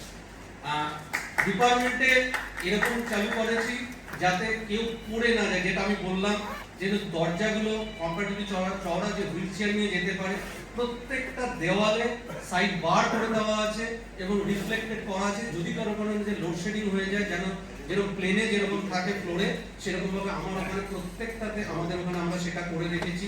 প্রত্যেকটা বাথরুমে যাতে, কেন আমরা পড়ে যাওয়াটাকে ভীষণ ভয় পাই, ফল প্রিভেনশনের জন্য বাথরুমে বলুন, ধোয়ার জায়গায় বলুন, প্রত্যেকটা জায়গায় হচ্ছে মানে বার করে রেখেছি যে হ্যান্ড গ্রিপ দেওয়া, এবং বাথরুমের মেঝেগুলোকে অ্যান্টি স্কিড যাতে স্কিপ কেটে না যায় সেইগুলো করা আছে।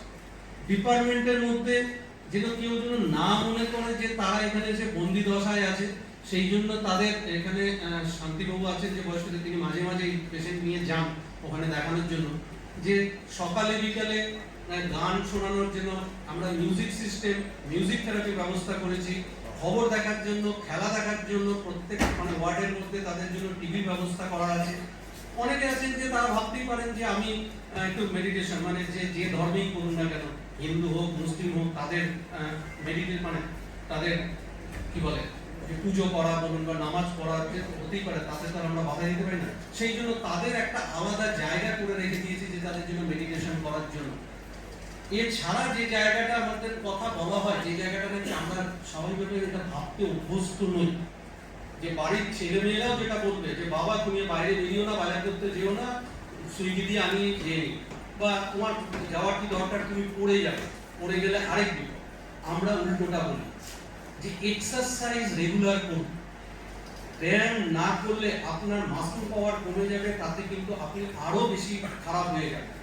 যে বয়স হয়ে গেলে বাড়িতে বসে থাকবো, এই ধারণাটা পাল্টাতে হবে। এবং সেই জন্য আমাদের ওয়ার্ডের মধ্যেও আমরা একটা, যেরকম আপনারা মানে সল্টলেক বা বিভিন্ন জায়গায় দেখেন যে কাঁচের দিয়ে দেখা যায় যে জগিং করা, ট্রেডমিল, ব্যায়াম করা, আমার ওখানে ওপরে ইনডোরের পেশেন্টদের জন্য সেরকম ব্যবস্থা করা আছে, নিচে ওপিডিতেও এরকম 3টে বড় বড় রুম করা আছে, যে তারা যেন এখানে এসে তারা ফ্রি এক্সারসাইজ করতে পারে, বা যার যে কোনো জয়েন্টের যদি ব্যথা থাকে বা বিভিন্ন রকম যে ফিজিওথেরাপি করার যে জায়গাগুলো করা থাকতে পারে। সেই জন্য খারাপের মধ্যে ভালো, যে আমার মনে হয় আমাদের যদি এই লিমিটেড রিসোর্স তার মধ্যেও যদি আমাদের সদিচ্ছা থাকে, আমার মনে হয় আমরা করতে পারি।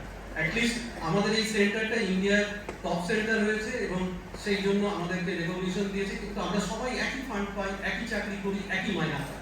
আমার মনে হয় আমাদের সদিচ্ছাটা যদি বাড়াতে পারি, তাহলে এইটুকুর মধ্যেও আমরা হয়তো পাবো। আমাদের অনেক অভাব আছে, এটা আমি জানি, যে আমাদের স্টাফের শর্টেজ আছে বা আমাদের অনেক কিছু নেই, কিন্তু যা আছে সেটাকে যদি প্রপার ইউটিলাইজ করা যায়, আমরা মনে হয় সার্ভিস সেই যে সেক্টরই থাকে না কেন, আমরা মনে হয় অনেকটাই দিতে পারি। এই বলে আমি আমার বক্তব্য শেষ করছি। ধন্যবাদ। দুটোভাবে আপনি ঘরে বসে ধরুন না, কালকে আমার ওপিডি ডেট আছে, আপনি আজকে ওয়েস্ট বেঙ্গল হেলথের ওপিডি ওয়েবসাইটে যাবেন, মেডিকেল কলেজে ক্লিক করলেন, আপনি জেরিয়াট্রিকে ক্লিক করবেন, করে আপনার নাম, ঠিকানা, ফোন নাম্বার দিলেই যেখানে একটা ওপিডি টিকিট জেনারেট হয়ে যাবে। আপনি ওখানে যদি মনে হয় যে না আমার প্রিন্ট করার ব্যবস্থা নেই, আপনি শুধু ওই ওপিডি টিকিটের নাম্বারটা আপনার মোবাইলের মধ্যে সেভ করে এসে আমাদেরকে বললে আমরা সেটা দিয়ে আপনাকে টিকিট জেনারেট করে টিকিট করে আমরাই করে দিতে পারি। আর আপনি যদি ভাবেন যে না আমি একটা টিকিট ছাপিয়ে নিয়ে যাব, আপনি সেই ছাপিয়ে নিয়ে গিয়ে আমাদের কাছে গেলে তাতেও আমরা ওষুধ দেবো। আপনাকে ওষুধ লিখি বা না মানে যাই করি না কেন, প্রত্যেকটা আমাদের কাছে আবার ইলেকট্রনিক্যালি আমরাও আবার ওটাকে সেভ করে রাখি যে আপনাকে কি ওষুধ দেওয়া হলো, কি জন্য ভর্তি করা হয়েছিল, প্রত্যেকটা এখন আমাদের ইলেকট্রনিক সার্ভারে আমরা সেগুলোকে সেভ করে রাখছি। আর যদি আপনি পয়সা দিয়ে টিকিট কাটতে চান, যেটা এখনো গভর্নমেন্টের নিয়ম আছে 2 টাকা দিয়ে লাইন দিয়ে, সেটা একদম সেটা চলছে প্যারালালি। কেননা এখনো পর্যন্ত 100% আমরা শিফট করে একটা ট্রানজিশন ফেজে আছে, যে ই টিকিট, ই প্রেসক্রিপশন এগুলো মানে আগের থেকে এটা হয়তো আরো কিছুদিন চলবে, তারপরে আস্তে আস্তে মানে আমাদের ওপিডি যে বিল্ডিং এ, ওই বিল্ডিংটা হচ্ছে সুপার স্পেশালিটি বিল্ডিং, ওই বিল্ডিং এখন পুরোটাই ই টাইপ হয়ে গেছে। মানে শুধু আমার ডিপার্টমেন্ট বলে না, আমাদের মানে specialized gastro surgery, neurology, nephrology মানে কিডনি ডিপার্টমেন্ট, ইউরোলজি, সব স্পেশালাইজড ডিপার্টমেন্টগুলো ওই বিল্ডিং এ এখন আর কোনো কাগজের কোনো ব্যাপার নেই, পুরোটাই ই টিকিট হয়ে গেছে। Thank you, Doctor, for a good lecture. Thank you. I have one question. The old people physically fit থাকার জন্য একটা মোটামুটি কমন ডায়েট ঠিক রাখতে হবে তো বডিটা। ঠিক, কমন ডায়েট। দুটো জিনিস আমি আপনাদের বলবো, ডায়েট আর এক্সারসাইজ, দুটোই করবেন, শুধু ডায়েট নয়, তার সাথে একটু এক্সারসাইজ। এক্সারসাইজ বলতে যে কিছুই না, আপনাকে যে দিয়ে যে জিমে গিয়ে যেতে হবে না, আপনি যদি সপ্তাহে 5 দিন আধ ঘন্টা থেকে 40 মিনিট একটু হাঁটা, উঠবোস করা, একটু হাত পা স্ট্রেচ করা, সেটুকু করলেও যথেষ্ট এই অ্যাক্টিভিটি। আর ডায়েটের মধ্যে যে জায়গাটা বড় জায়গা, যে এই বয়সে কিন্তু প্রোটিন খাওয়াটা কম্পারেটিভলি কমে যায়, এটা মাথায় রাখবেন। কেননা যে ওই যে বললাম আমাদের হজম শক্তি কমে যায় বলে আমরা অ্যাভয়েড করি যে আমরা বেশি ডিপেন্ডেন্ট হয়ে যাই যে কার্বোহাইড্রেটের দিকে। দেখা যায় যে ও মাছ খাবো না রে, মাংস খাবো না, সে মানে খেতে ইচ্ছে করছে না বলে। খেতে ইচ্ছে করছে না কেন না, সহ্য হয় না। কিন্তু আপনাকে ভেবে নিতে হবে আমার কিন্তু প্রোটিনটাও দরকার। সারা দিনের যে খাবার তার 4 ভাগের 1 ভাগ যেন প্রোটিন খাবার থাকে, সেটা মাছ, মাংস, ডিম দিয়েই হোক, দুধ দিয়েই হোক, পনির দিয়েই হোক, ছানা দিয়েই হোক, যেটা দিয়েই হোক প্রোটিনটা যেন আপনার শরীরে আসে সেটা দেখা। আমরা একদম সহজ কথায় বলি যে 20 to 25% যেন আপনার প্রোটিন থাকে, 15 to 20% যেন আপনার ফ্যাট থাকে, আর 50% যেন আপনার কার্বোহাইড্রেট থাকে। কিন্তু দুঃখের বিষয় দেখা যায় যে আমাদের খাবার প্রায় 90%ই কার্বোহাইড্রেট হয়ে যায়। সামনের দিনটা বলছি স্মরণশক্তি কমে যাচ্ছে মনে হয়। ঠিক, স্মরণশক্তি কমে যাওয়াটা এটা অনেকগুলো কারণ হয়, যে তার মধ্যে আমি বলি যে স্মরণশক্তি 60-এর পরে আস্তে আস্তে আমাদের কারো কমে। তার মানে স্মরণশক্তি কমে গেছে মানে যে বয়স হয়েছে এটা ভাববার কোনো কারণ নেই।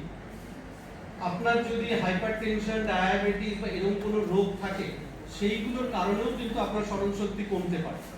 এছাড়া একটা বড় জায়গা, যেটা একটু আগে ওনার প্রশ্নের উত্তরের জায়গাতে আমি আসলাম, সেটা হচ্ছে নিউট্রিশনাল ডেফিসিট থাকলে অনেক দিন ধরে, একদিন দুদিনে না, সেটা আমরা একটা স্টাডি করেছি, যেটা হয়তো মানে এটা আমার কাছে মনে হয় আমার কাছে গর্বের জায়গা, যা সারা পৃথিবীর মধ্যে বেস্ট স্টাডি হয়েছে এই গত বছর, হাইস্ট সাইটেড হয়েছে, যে আমরা ভারতবর্ষের 60-এর উপরে মানুষদের মধ্যে একটা সার্ভে করেছিলাম যে কত পার্সেন্ট লোকেদের স্মরণশক্তি কমে যাচ্ছে, তার কি কারণ। তাতে দেখা গেছে 60-এর উপরে প্রায় 8% লোকেদের ডিমেনশিয়া, এবং তার মধ্যে ইম্পর্টেন্ট কারণ যেটা বেরিয়ে এসেছে সেটা হচ্ছে মহিলা, নিরক্ষর, গ্রামে থাকা মহিলা। এই তিনটে হচ্ছে মোস্ট সোশ্যাল ডিটারমিনেটিং ফ্যাক্টর। ফোর্থ কারণ কেন তাদের মধ্যে হচ্ছে, দেখতে গিয়ে দেখলাম হচ্ছে যে বায়োফুয়েল মাস, কাঠের জ্বালানিতে রান্না করা, দিনের পর দিন, বছরের পর বছর, কেরোসিন, কাঠ বা কয়লার উনুনে, সেই যে আপনারা যারা বায়োকেমিস্ট্রি বা কেমিস্ট্রি লোকজন জানেন, পার্টিকুলেট ম্যাটার লেস দ্যান 2.5, সেইগুলোকে আমরা স্টাডি করে দেখলাম যে ব্রেনে সেগুলো ডিপোজিটেড হচ্ছে সেই মহিলাদের মধ্যে। সেগুলোকে আমরা ডকুমেন্ট করেছি, কিছুদিনের মধ্যে পেপারে বেরোবে, যে এই বায়োফুয়েল মাসের ক্রনিক এফেক্ট বছরের পর বছর, সেই জন্য মহিলাদের মধ্যে যে স্মরণশক্তি কমে যাওয়ার মানে সংখ্যা অনেক বেশি পুরুষদের থেকে। শহরের বয়স্ক মানুষ, রিটায়ার্ড মানুষ, সরকারি মানুষ সবচেয়ে কম হচ্ছে দিল্লিতে। তার স্বাভাবিক কারণ সেখানে হচ্ছে চাকরিজীবী, বুদ্ধিজীবী সবচেয়ে বেশি। এখানে এখানে আমার মনে হয় সকলেরই একটা না একটা প্রবলেম। এদিকে একটা প্রশ্ন আছে, এদিকে ম্যাডাম বলুন ম্যাডাম।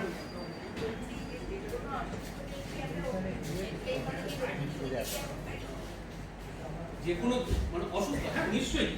আপনি অসুস্থ বলে আমাদের তো medical college free for all, শুধু আধার কার্ডটা থাকতে হবে। এখন গভর্নমেন্ট নতুন নিয়ম করেছে যে আধার কার্ড ছাড়া, কেননা এত বেশি আমাদের কাছে বাংলাদেশের পেশেন্ট আসছিল যে ধরুন একটা ক্যান্সার, এটাও তো একটা সত্যি কথা। আমাদের কাছে একটু আগে আমি সকালে এখানে আসার আগে রাউন্ড দিয়ে এলাম, 3-4টে নতুন ক্যান্সার পেশেন্টকে মানে রেজিম দিয়ে ঠিক করে গেল। বাইরে কিনতে গেলে প্রায় 80 থেকে 90 হাজার টাকা, আমরা তো ফ্রি দিচ্ছি। সেই জন্য গভর্নমেন্ট নতুন নিয়ম করেছে যে আধার কার্ড ছাড়া তুমি কাউকে ভর্তি করবে না, এটা ফ্রি রেকমেন্ড করবে। সেখানে কি আমাদের কি পরিচয় দিতে হবে যে আমি কিচ্ছু না, আপনি দেখবেন আপনি যদি নিজে ঘরের থেকে টিকিট করে নিয়ে যান তাহলে তো সরাসরি আমাদের আউটডোরে চলে যেতে পারেন। আর না হলে জেনারেল ওপিডিতে গেলে দেখবেন সিনিয়র সিটিজেন কাউন্টার বলে একটা আছে, সেখানে লাইন নিয়ে কোনো নেই। এবং আপনাদের জন্য র্যাম্প তৈরি করা আছে যাতে সিঁড়ি ভাঙতে না হয়।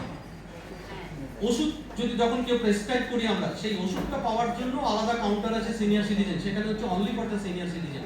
এইটুকু এখনো পর্যন্ত মেডিকেল কলেজে মানে স্পেশালাইজ করা হয়েছে যে সিনিয়র সিটিজেনদের জন্য। আচ্ছা, ধন্যবাদ ডক্টর তালুকদার। আমরা লাস্ট বলে দিই যে যদি কারো কোনো থাকে নিশ্চয়ই যে রুগী হিসেবে যেতে হবে না।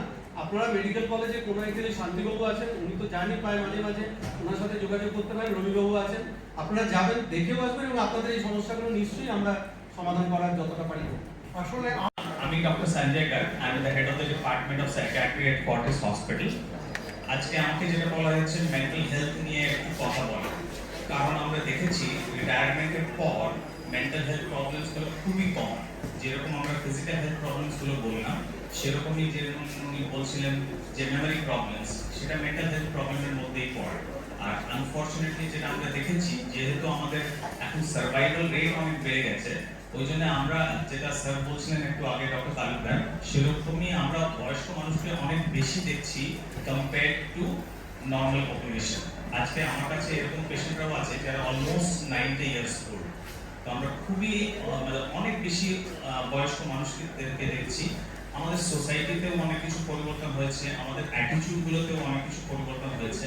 আমিও নিজেকে অনেকটাই বয়স্ক মনে করি, কারণ এখন যে ইয়াং জেনারেশনকে যখন দেখি, অনেকটা ওদের সাথে সেই মত মেলে না, কিংবা অনেকটাই ওদের ল্যাঙ্গুয়েজও বুঝতে পারি না। ওরা যে কথাবার্তা বলে, যেভাবে ওরা কথাবার্তা বলে, যেভাবে ওরা আমাকে টেক্সট পাঠায়, যখন আমার একটা পেশেন্ট দেখলাম আমি, তারপর ওরা যখন আমাকে একটা টেক্সট পাঠায়, অনেকবার আমি বুঝতেই পারি না, গুগলে গিয়ে খুঁজতে হয় যে ওরা কি লিখেছে। ওরা যে অ্যাব্রিভিয়েশনস গুলো ইউজ করে সেগুলো অনেকবারই বোঝা যায়। সো আমি যেটা বলতে চাই, রিটায়ারমেন্ট অনেকটাই আমরা ভাবি যে it's a very sort of difficult period, but আপনি যদি চান রিটায়ারমেন্ট কিন্তু অনেকটাই ভালো হতে পারে। আমরা সারা বয়স কাজ করি, কাজের জন্যই আমরা সবসময় লড়ে যাই, আর আমরা কাজটাকেই লিভিং হিসাবে ধরি। আজকে আমি এজ এ ডক্টর ভাবি যে হ্যাঁ, ডক্টর ছাড়া আমি আর কিছু নেই, তার বাইরে কিছু নেই, তার বাইরে কোনো জগৎ নেই। আমরা নিজেদেরকে আমাদের প্রফেশন হিসাবে আইডেন্টিফাই করি, কিন্তু রিটায়ারমেন্টের পরে আসল লাইফটা আরম্ভ হয়। তার আগে আমরা কাজের জন্য লিভ করি, কিন্তু after retirement we live the real life, we live for ourselves. যদি আপনাকে অপশন দেওয়া হয়, you want a good bank balance, you want good health, or you want a good car? Health. Acha. Anything else? আমি তিনটেই চাই। তিনটেই চাই। Perfect. I like you. একদম। So maybe we can take out the car, but I think it is very difficult to choose between the first two. A good health and a good financial plan, because I think we need both. Unfortunately, আমরা যাই বলি না কেন, we need some money to survive. You have to have some sort of financial plan, but at the same time you should have good health as well, otherwise you won't be able to enjoy the good financial status that you have. Unfortunately, এখন healthcare, Dr. Talukdar একটু আগে বলছিলেন about medical college, but if you look at the healthcare cost, it is very high.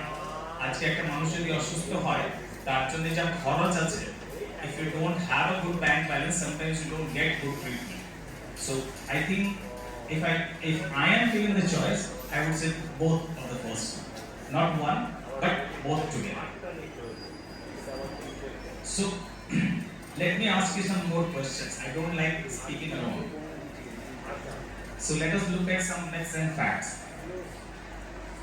As people grow older, their intelligence declines significantly.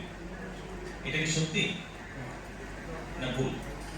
বয়সের সাথে intelligence কমে যায় সবার ক্ষেত্রে। Exactly, it is a myth. পুরোপুরি ভুল। লোকজনের ধারণা থাকে, বাট এক্সপিরিয়েন্স কাউন্টস। আজকে অনেক কিছু আমি যেটা করি depends on my experience, not on what I read 20 years ago. আজকে যে আমার 25 বছরের এক্সপিরিয়েন্স আছে, that helps me a lot in my day to day practice. So intelligence does not decrease with age. In fact, it is better. It is very difficult for older adults to learn new things. বয়স্ক মানুষদের ক্ষেত্রে নতুন জিনিস শেখাটা খুব কষ্টদায়ক। Patience কমে যায়। Yes, that's true. But it is not difficult to learn. There are many people I have seen who are learning things, who are changing their life after retirement.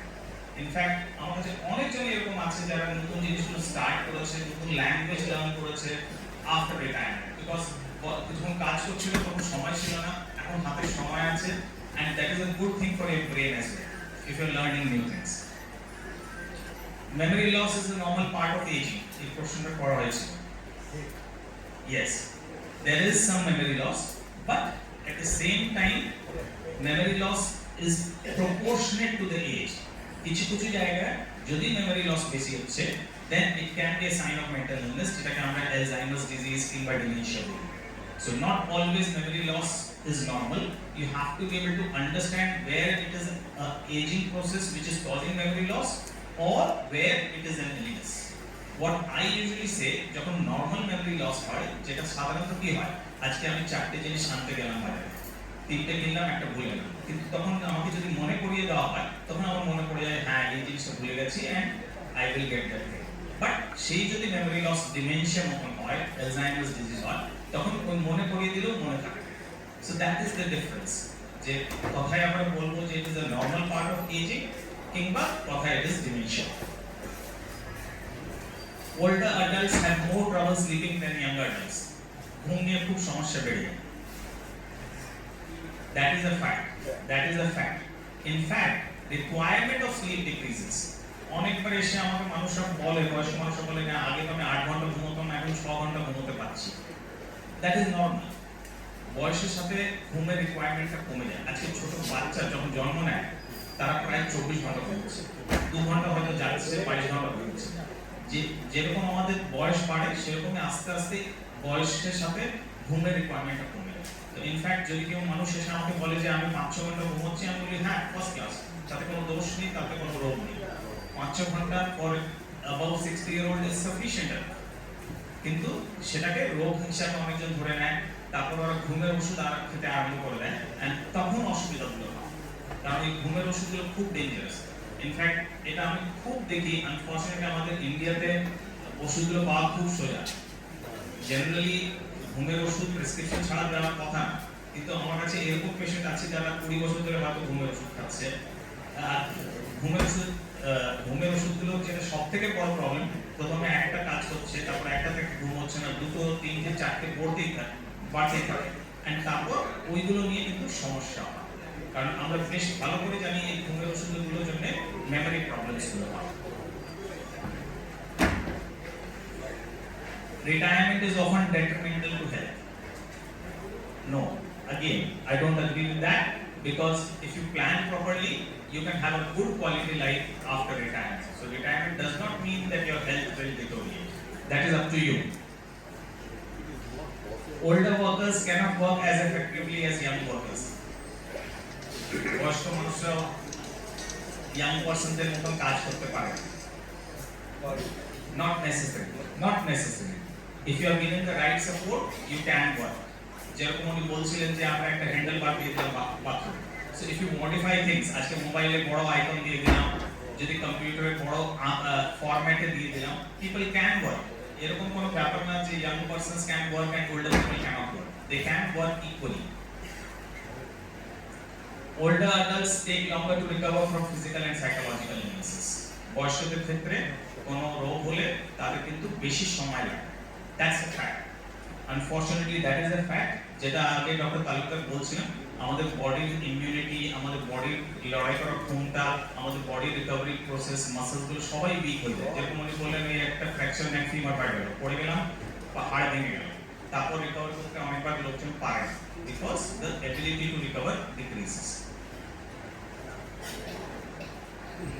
So basically আমি এই জিনিসগুলোতে একটু হালকা করে touch করব। Physical wellness, social wellness, emotional wellness, intellectual wellness, environmental wellness and financial wellness, because these are aspects are very necessary for someone who is at your age. আপনার বয়সে এই জিনিসগুলো ভাবার খুবই দরকার আছে if you want to remain mentally fit.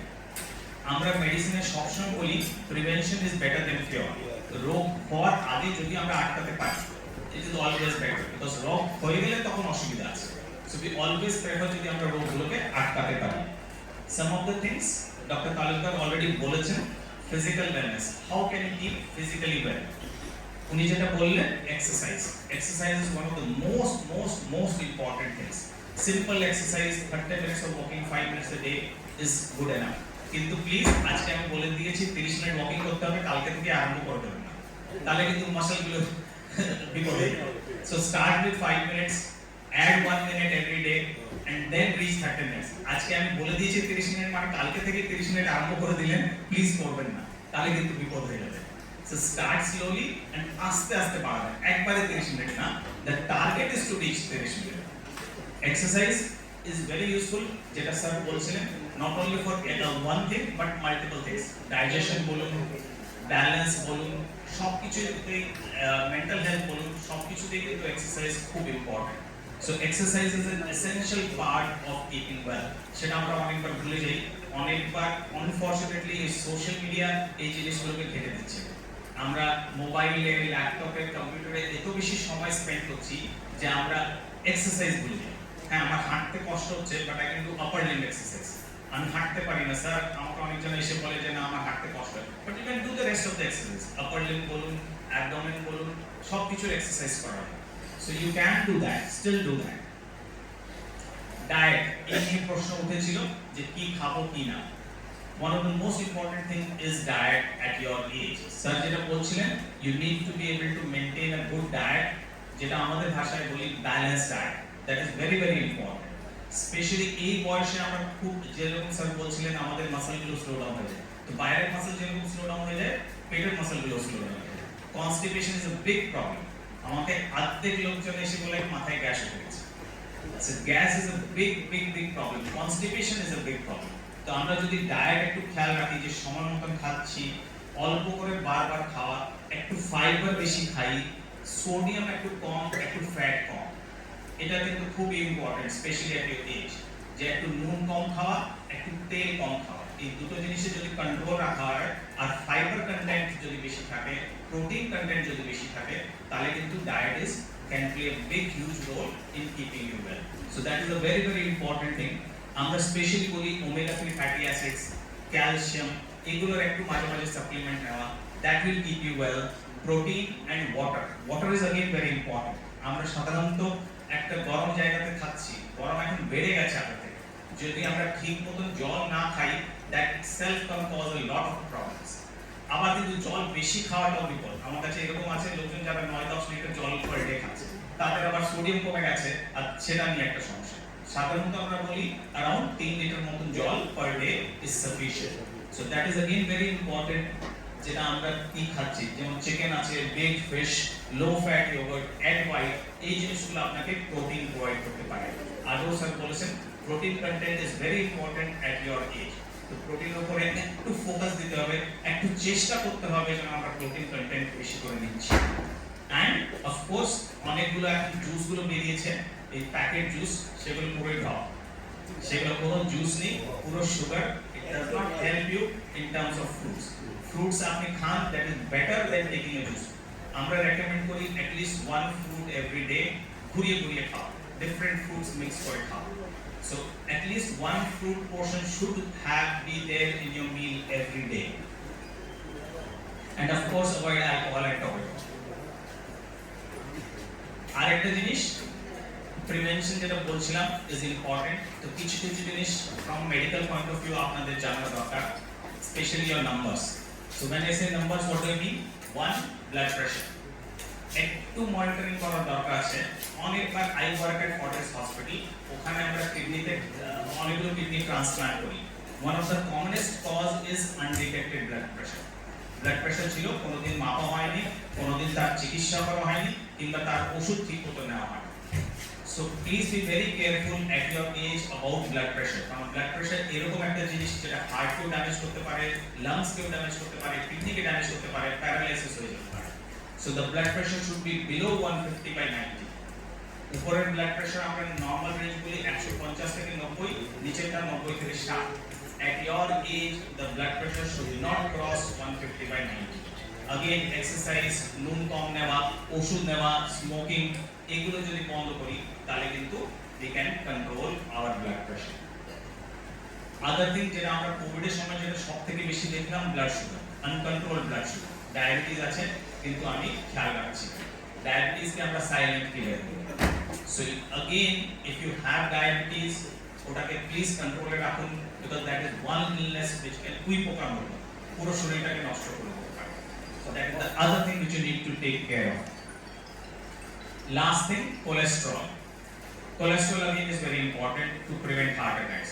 যদি আপনার কোলেস্টেরল হাই থাকছে, একটা ট্যাবলেট খাওয়া, যেটা আমাদের ভাষায় স্ট্যাটিনস বলি, সেটা is much safer than risking it. And of course যেটা বলছিলাম আগেও, ফ্যাট কন্টেন্ট খাবার থেকে কমিয়ে দিতে হবে। ডিম খাচ্ছি কুসুম বাদ দিয়ে, চিকেন খাচ্ছি স্টিউ করে, নট কারি, একটু ফ্যাট কন্টেন্টটাকে যতটা কমিয়ে দিতে পারি। মাটন হয়তো মাসে একবার কিংবা দুবার। So those things we need to remember. যেটা আমরা বলি সাধারণত total cholesterol should be less than 200। Next part যেটা বলছিলাম, এটা ফিজিক্যাল ওয়েলনেস ছিল, এবারে সোশ্যাল ওয়েলনেস। আনফরচুনেটলি যেটা আমরা দেখছি ইন দ্য কান্ট্রি, আমি যখন বড় হয়েছিলাম একটা পাড়া কনসেপ্ট ছিল, এখন সবার ফ্ল্যাট বাড়ি হয়ে গেছে। পাশের বাড়িতে কে থাকছে অর্ধেক লোকজন থাকে জানে না। আগে আমি পাড়ায় থাকতাম, ওই একটা ফোন থাকতো, ওই সবিতার মা ডাকতে হতো, পিপিপি নম্বর দেওয়া হতো, সবাই ওই ফোনে গিয়ে কথা বলতো। ওই রামায়ণ খাবার ছিল, সবাই চলে আসতো, ওই একই বাড়ির মধ্যে সবাই ঢুকে যেত। এখন আনফরচুনেটলি আমাদের সবাই খুব একাকী হয়ে গেছে, নোবডি ওয়ান্টস টু ইন্টারঅ্যাক্ট। আমার বাড়িতে যদি কেউ আসে, আমি প্রথমে ভাবি এই বাবা কতদিন থাকবে। So that is the whole concept. আমরা চেঞ্জ হয়ে গেছি, এজ পাড়ার কনসেপ্ট, সেই কমিউনিটি কনসেপ্ট আর নেই। আগে আমি যদি নিচে নেমে যেতাম, আমি বড় হয়ে থাকতাম, ওই দোকানদার কাকু কান ধরে নিয়ে আসতো যে কোথায় যাচ্ছিস। এখন যদি ওই কান ধরে তাহলে একটা এফআইআর হয়ে যাবে তার কাছে। আনফরচুনেটলি এই জিনিসটা we have lost that social concept. আগে যে একটা সোশ্যাল কনসেপ্ট ছিল, পাশে বাড়িতে কে থাকছে। ইনফ্যাক্ট রিসেন্টলি আমার সাথে হয়েছে, দুটো বয়স্ক মানুষ থাকে সল্ট লেকে, ছেলে থাকে বিদেশে। তো ভদ্রমহিলা রাত্রিতে পড়ে গেছে পাশের ফাঁকে, বেডের পাশে, ফ্র্যাকচার হয়ে উপরে পা, নিচে উনি শুয়ে আছেন। ভদ্রলোক তুলতে পারছেন না, কাউকে ডাকতে পারছেন না। উনি রাত্রি পুরো রাত কেঁদেছেন দুজনই। আর তারপর সকালে যখন মেড এসছে, তখন ওই অবস্থায় দেখে চিকিৎসা আরম্ভ হয়েছে। পুরো রাত উনি কষ্ট পেয়েছেন, কাউকে ডাকতে পারছেন না, কাউকে বলতে পারছেন না। So this is a big problem in our community, social wellness, and this is something which we need to look into, especially for people at your age. It is very important that you have people whom you can contact with, whom you can have relationship. In fact, this program is very good. At least you are being able to talk to people, you are being able to connect with people, you are being able to meet with people. So it is a very important thing that we need to invest in. যেরকম আমরা একটা SIP করি কিংবা রিটায়ারমেন্টের জন্য একটু পয়সা save করি, যে হ্যাঁ আমরা যখন রিটায়ার করবো তখন আমাদের কাছে একটা ব্যালেন্স থাকবে, সেরকমই প্রথম থেকেই we have to invest in our relationships. We have to have people who can support us during times of crisis. Unfortunately, that is the biggest problem now we face in the society. কেউ নেই যে পাশে এসে দাঁড়াবে যখন আমার অসুবিধা হচ্ছে, কষ্ট হচ্ছে। One of the important things is আমরা ভুলে যাই, কিন্তু আমাদের যে ওয়ার্ক কলিগস ছিল try to maintain relationship আজকে আমরা যেটা করছি, they can be a big support during periods of crisis. So maintain those relationships which you had at work, continue those relationships and foster those relationships. It is very important that we maintain and do that. Family relationship, that was very evident in COVID again. Unfortunately যেটা আগেও বলছিলাম, লোকজন দূরে থাকছে, but still technology can help you maintain relationship. দূরে থাকলেও you can remain connected. Video call আছে, mobile আছে, অনেক মাধ্যম আছে যেটা দিয়ে আমরা এখন খুব ইজিলি আমাদের লোকজনের সাথে কানেক্টেড থাকতে পারি। So it is very important to maintain those family relationships. এই বয়সে especially grandchildren become your way to live. You grandchildren এখন বেশিরভাগ is your source of happiness. ছেলে মেয়ে হয়তো পাশে থাকতে পারে না, but grandchildren you can help them grow up. You can have a good relationship with them. In fact অনেকবার দেখেছি আমি যে আমাকে যখন পেশেন্ট আসছে তার সাথে তাদের গ্র্যান্ডচিলড্রেনরা ওদেরকে নিয়ে আসছে rather than the family any other family. So that is a very very common thing I see. Sorry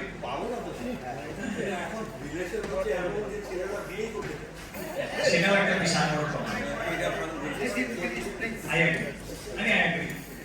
আরেকটা যেটা প্রবলেম আছে sometimes যেটা আপনি বলছিলেন, if you don't have a human relationship, animal relationship also helps. So having a pet dog, it helps. So pet therapy আমরা in fact music therapy, pet therapy, drama therapy এগুলোকে encourage করি। আমাদের ইন্ডিয়াতে still it is a nascent concept, but বিদেশে unfortunately সবাই এরকমই life lead করে, আর আমরা এখন আস্তে আস্তে ওই ওয়েস্টার্ন কালচারটাকে অ্যাডপ্ট করছি। So pet therapy is very important. আজকে একটা যদি ডগ থাকে, একটা বিড়াল থাকে, it can give you a sense of joy, it can give you a sense of comfort, and it can give you something to live for. যে আজকে সারাদিন আমি কি করব তার একটা উত্তর আছে। So pet therapy is very important. Emotional wellness, one of the most important things is positive thinking. I know it is very easy to think negatively, but positive thinking can go a long way. Our human body is very adaptable. আজকে এখানে আমাদের এখন AC আছে, আমরা ভালোভাবে সুস্থভাবে বসে আছি, কোনো অসুবিধা হচ্ছে না। সেই যদি এসি চলে যায়, আমরা একটু ঘামবো, কষ্ট হবে, কিন্তু তারপর একটু অ্যাডজাস্ট করব। So our body is very very adaptable. You can train it in the way you want. আজকে আমরা বাচ্চাকে পটি ট্রেনিং দিচ্ছি। আজকে আমরা যে লিখতে আরম্ভ করছি, প্রথমে কিছুই লিখতে পারতাম না, তারপরে এখন সব কিছু লিখতে পারছি। How? We have adapted ourselves, we have trained ourselves. Similarly, you can train yourself to think positively as well. আজকে খুব ইজি আমি সকালে উঠে প্রথমে ভাবতেই পারি যে আজকে আমার ব্যথা হচ্ছে, আজকে আমার কষ্ট হচ্ছে, আজকে আমার কাছে মেড আসেনি, তার জন্য আমার কষ্ট হবে। But if I want, I can change that attitude. Attitude is the most important thing in mental health. So just remind yourself कि हाँ জিনিসটা খারাপ আছে, but at the same time there are some good aspects as well. It is not always that everything is bad. হতেই পারে যে সব সময় সবকিছুই খারাপ আছে, সেটা তো সম্ভব। And especially আমরা যখন ওই নেগেটিভ থিংকিং মোডে থাকি, যদি ভালো কিছু জিনিস হয় সেটাকেও আমরা নেগেটিভলি দেখি, তখন আমরা ওটাকে পজিটিভলি দেখি। তো সেই যদি পজিটিভ অ্যাটিটিউড নিয়ে কোনো জিনিসকে অ্যাপ্রোচ করি, হয়তো আমি 4টে কাজ করতে বেরিয়েছি, একটা জায়গা হয়তো কোনো কাজ হলো না, ধরুন ব্যাংকে গেলাম, আজকে আমার পাসবুক আপডেটই হলো না, সে বাকি যে 3টে কাজ হলো সেটাকে আর গুরুত্ব দিচ্ছি না, ওই একটা কাজ যেটা হলো না তার উপরেই ফোকাস করছি যে না আবার আমাকে যেতে হবে, আবার ওই ব্যাংকে গিয়ে লাইন দিতে হবে, আবার ওই জলের মধ্যে দাঁড়াতে, বৃষ্টির মধ্যে দাঁড়াতে হবে, গরমের মধ্যে দাঁড়াতে হবে, কিন্তু বাকি যে আমি 3টে কাজ করে এসেছি সেটার উপরে আর ফোকাস নেই, ওই একটা কাজ নিয়ে ভাবনা চিন্তা করে যাচ্ছে। So that is wire your attitude has. তো আমি সেই জায়গায় যদি ভাবি না আমি আজকে তো 3টে কাজ করে এসেছি, একটা কাজ পড়ে রয়েছে, সেটাকে ঠিক আছে আমি পরে করে নেবো। So that will help you give that positivity, that will help you give that energy, that will help you run. So positive thinking is very very important.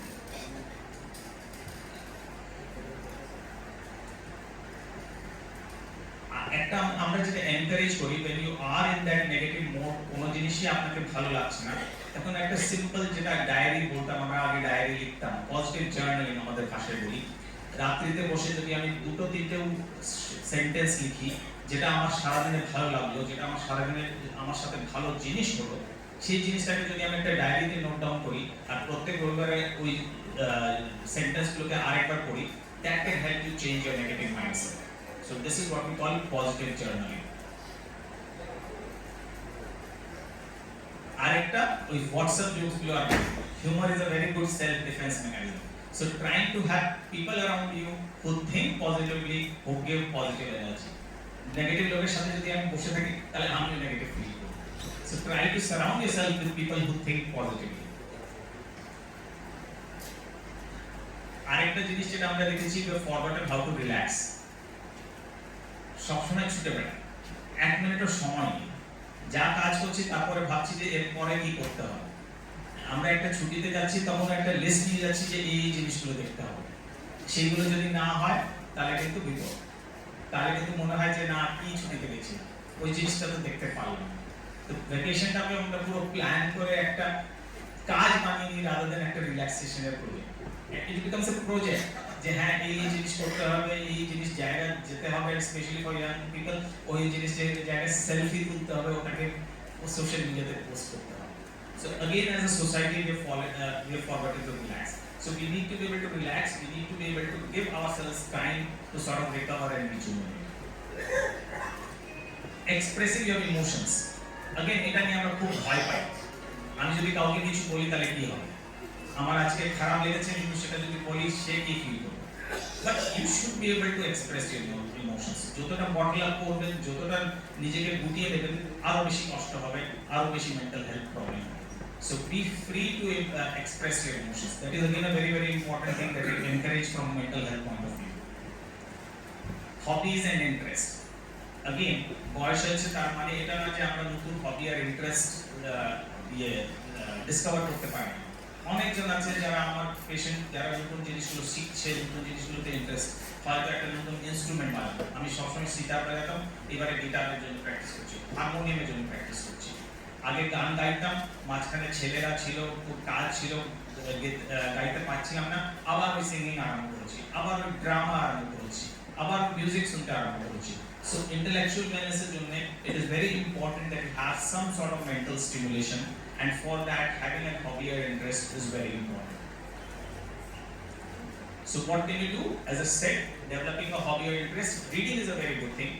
যদি আমরা একটু নিউজপেপার পড়ি তাতে একটু কি হচ্ছে চারপাশে সেটাতেও আমরা জানতে পারছি, plus it keeps hour mental faculty free. Sudoku, crossword, এগুলো খুব ভালো exercise for logic and reasoning and preventing mental health problems. If possible, you can work as well. There are many people who are working after retirement as well. Part-time করছি, কিছু দিনের জন্য করছি, but working. So that is also a very good way of keeping yourself well. Nature. We always say nature is the biggest healer. So going for a walk, আমরা অনেকবার শহরে যখন walk করছি আমরা চারদিকে ওই বিল্ডিংস গুলো দেখছি, কিন্তু তার বাইরে কিছু দেখছি। So going to a park, walking, cycling, all of these things connecting with nature helps. Financial wellness, I don't think I need to say about that.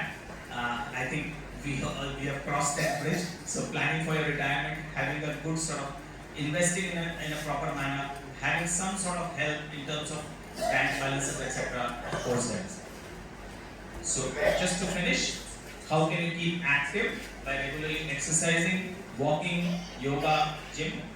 It's very important that you're regularly interacting with others, going out for a lunch, joining a social club, traveling in a group, etc. And keeping your brain stimulated through reading, playing cards, Sudoku, video games, etc. So that's me. Thank you very much. Retirement is a journey and not a destination. Thank you.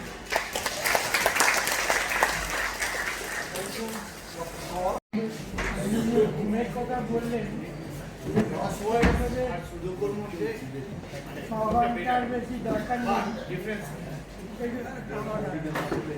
আমি একটু আগে বলেছিলেন যে young লোকেদের 8 ঘন্টা আর বয়স্ক হয়ে গেলে 6 ঘন্টা, ওই সেটা কি নাইট প্লাস দুপুরের মিলিয়ে 24 ঘন্টার মধ্যে, 24 ঘন্টা মিলিয়ে। Sudoku or crossword, again it depends upon what you are facing difficulties with. যদি আপনার vocabulary নিয়ে অসুবিধা হচ্ছে তাহলে crossword is better. যদি আপনার mathematical জিনিসগুলো নিয়ে প্রবলেম হচ্ছে তাহলে Sudoku is better. We recommend doing both. Either or কিছু নেই, both should be done. আর একটাই জিনিস যদি আমি বারবার করি তাহলে একটু বোরিং হয়ে যায়, সেটাকে যদি আমি ঘুরিয়ে ফিরিয়ে করি তাহলে কিন্তু আরো ইন্টারেস্টিং হয়ে যায়। ইনফ্যাক্ট আমরা বলি ওই যে বাচ্চাবেলায় ওই অ্যাক্টিভিটি বুকস গুলো থাকতো, ওই মেজ আছে, এই ছেলে একটা জায়গায় দাঁড়িয়ে আছে, বাড়ি এক জায়গায় কোন ভাবে যাব, so all those sort of activities, ওরকম জিনিসগুলো অনেকটা ভালো। শুধু সড়ক ক্রসওয়ার্ড না, আমাদের ভাষায় বলি logic and reasoning. Sir, I wanted to ask you something. Senior citizens go into a very dark place in case of spouse death. They deal with death every day. Yes. So, what do you suggest? How does one come out of such dark phase, losing a spouse after 52 years of marriage? Even we have seen in elder care services where they have lost their children. So, what do you suggest because they don't go for counseling? No, that is a very good question. Unfortunately, এখন যেটা বলছিলাম, একটা tendency in the society হয়ে গেছে যে দুজন বয়স্ক মানুষ একই থাকছে, আর তার মধ্যে যদি একজন চলে যায় তাহলে নেক্সট পার্সনের জন্য খুবই বিপদ। এখানে কিন্তু উই হ্যাভ টু ইনভেস্ট, যেটা আগে আমি বলছিলাম prevention is better than cure. তো এই জিনিসটা হওয়ার আগে we have to start thinking about this, because unfortunately it is a practical aspect of life, যে এই জিনিসটা কোনো না কোনো দিন হবে। So you have to have develop relationships out with your home, out with your family. So that is the most important thing that আজকে আমরা করছি, having a social connect, going out, volunteering, joining an NGO and taking part in some sort of a physical regime. And thankfully there are some associations like Pronam etc. who are providing services to take these people out and move them in the community. So those sort of things are very necessary. If you're doing that, that's fantastic. Thank you very much. Thank you doctor Kar. সবাইকে আমার আন্তরিক শ্রদ্ধা প্রণাম। আমি যাদবপুর ইউনিভার্সিটির student ছিলাম অনেকদিন আগে, আপনাদের আমি উত্তরসূরি বলতে পারি। এখানে তো সবাই আছে যাদবপুর ইউনিভার্সিটি, তাই তো? একটু ইন্টারেক্টিভ করা যাক, হ্যাঁ, একটু মনোযোগ না করে খালি একটু কথোপকথন একটু শুরু করা যায়। আমি যাদবপুর ইউনিভার্সিটি ছিলাম জিওলজিক্যাল সায়েন্সেস থেকে, ওখানে জিওফিজিক্স নিয়ে 98-99 থেকে আমি পাস করি। তো তারপরে বেশ কয়েক বছর কর্পোরেট চাকরি বাকরি করবার পরে দেন আমি আসি সমাজের যারা বয়স্ক মানুষ আছে। আমি দীর্ঘ কয়েক বছর হচ্ছে চাকরি করেছি টাটাতে। তারপরে নিজের কিছু শুরু করবার জন্য আমি একটা কোম্পানি শুরু করি, যার নাম হচ্ছে নেসকেয়ার টেক্সটাইল প্রাইভেট লিমিটেড, যেটা ব্র্যান্ড নেম এখন মাইটিস বলে হয়তো বহু জায়গাতে পরিচিত, ন্যাশনালি মানে ভারতবর্ষের বিভিন্ন জায়গাতে আমাদের কোম্পানির প্রেজেন্স আছে।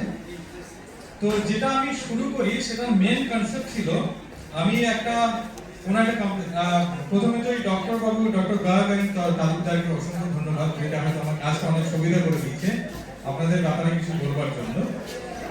তো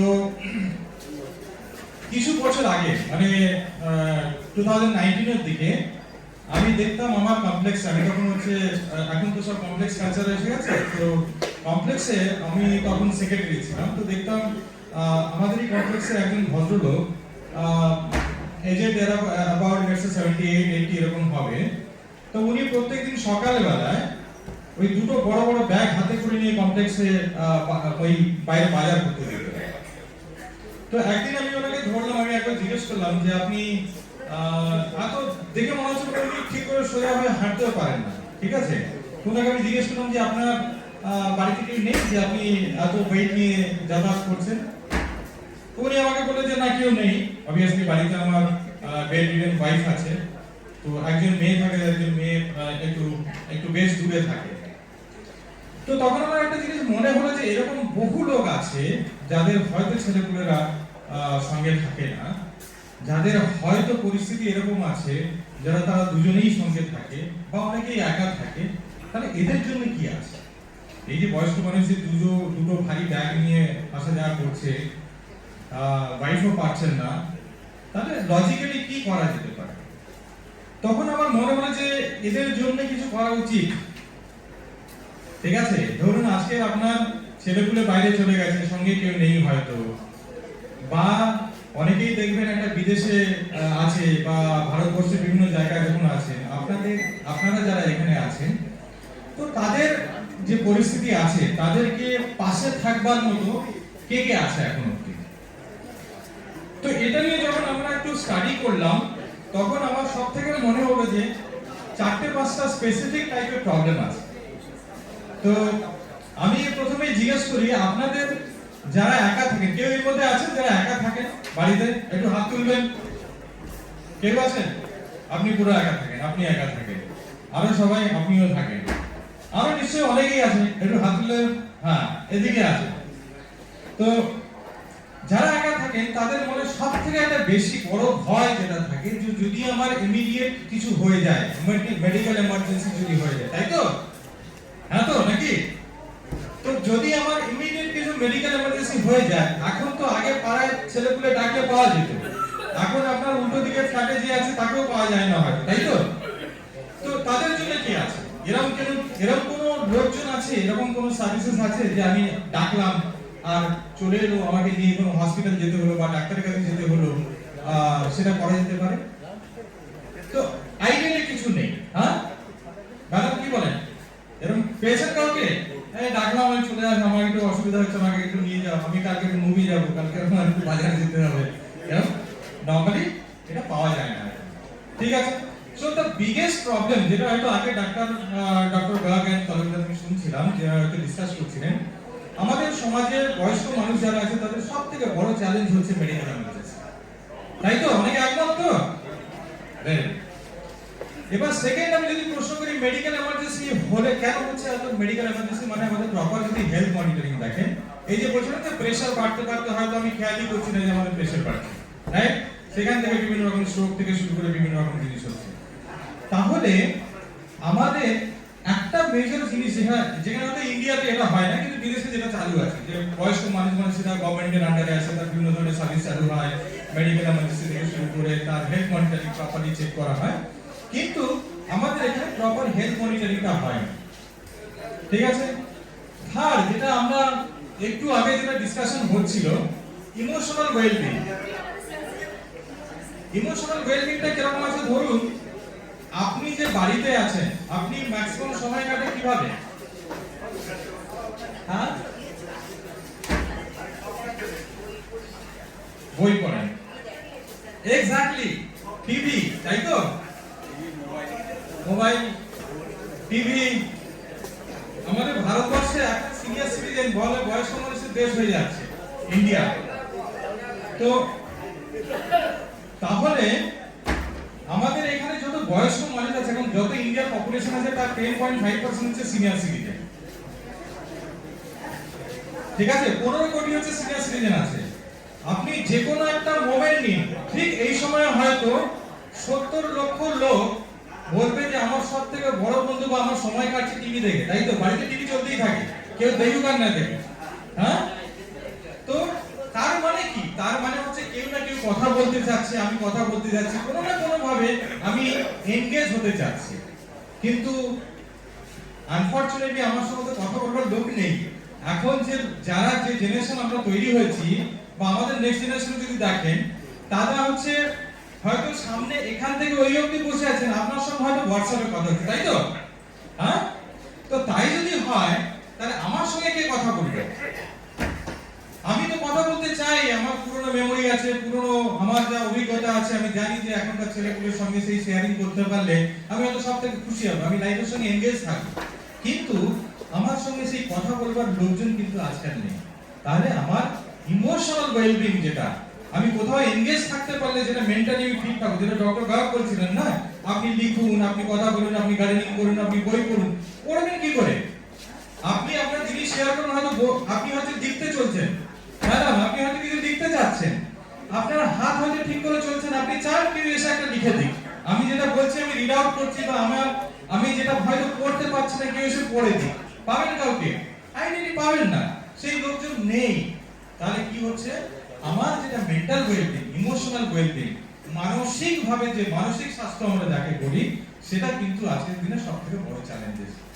তাই জন্য আপনাদের কাছে কি হচ্ছে, আপনি বলেন এই বড় একটা টিভি কিনে নিন, হয়তো সকালে বাড়ি গেলে আমি একদম গ্যারান্টি দেখতে পাবো, আরে আর যাই করে থাক আমি হয়তো এই বিরাট বড় একটা টিভি আছে আর ওটা বিনা কারণে চলছেও, হ্যাঁ?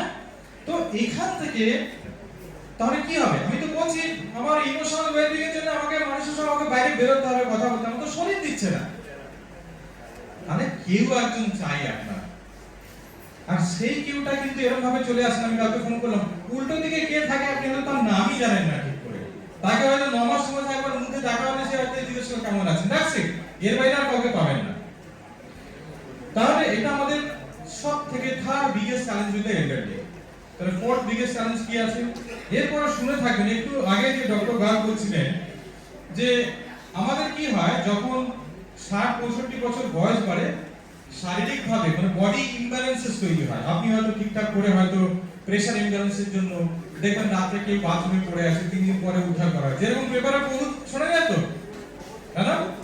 প্রচুর শোনা যায়, এই 3 দিন বাদে দরজা ভেঙে উদ্ধার করা হয়েছে, ঠিক আছে? তো তার মানে কি হচ্ছে, কোথাও না কোথাও আমাদের যারা এল্ডারলি, আমাদের যারা প্রবীণ মানুষ, যারা আমাদের বাবা মা, শ্রদ্ধেয়জন, তাদের কি হচ্ছে এই সেফটি সিকিউরিটি যেটা আছে সেটা কোনো না কোনো ভাবে পুরো চ্যালেঞ্জিং স্টেজে এসেছে। আপনি যখন রাতে বাথরুমে যান, ঠিক আছে, যখন ধীরে ধীরে আমার ডক্টর বলে না আপনি উঠেই মাত্র বাথরুমে হাঁটবেন, আগে একটু খাটে বসুন চুপ করে, তারপরে আস্তে আস্তে মুভ করুন, তার মানে কি আপনাকে প্রেসারটাকে নরমালাইজ করতে বলে, রাইট? তো এবার হট করে আপনি চলে গেলেন, ধরুন কোনো অঘটন করলো, দুজন ছিলেন, একজন বাথরুমে পড়ে আছে, আপনি, আমার শ্বশুর মশাইয়ের জন্য তাই হয়েছে, আমি নিজেই জানি এটা। তো হয়তো সকালবেলা কি উদ্ধার হচ্ছে, হ্যাঁ আমি বাথরুমে পড়েছিল রাতে কাছে, ওখানেই বাথরুমের মধ্যে ঘুমিয়েছিল। তো এটা আস্তে আস্তে প্রচন্ড চ্যালেঞ্জ আসছে আমাদের জন্য। তাহলে কি করতে হবে, তাহলে টেকনোলজি এমন হতে হবে যে যদি বাথরুমে পড়ে যায় ইমিডিয়েটলি কারোর না কারোর কাছে খবর যাবে, যে কি এসে উদ্ধার করবে। আছে কজনের কাছে, কারোর কাছে এরকম সিস্টেম? আমাদের বয়স হচ্ছে আমরা মেন্টালি ইয়াং থাকবে, কিন্তু আমাদের সবসময় মনে রাখতে হবে আমাদের সেফটি মেজার্সও মাথায় রাখতে হবে, ঠিক আছে?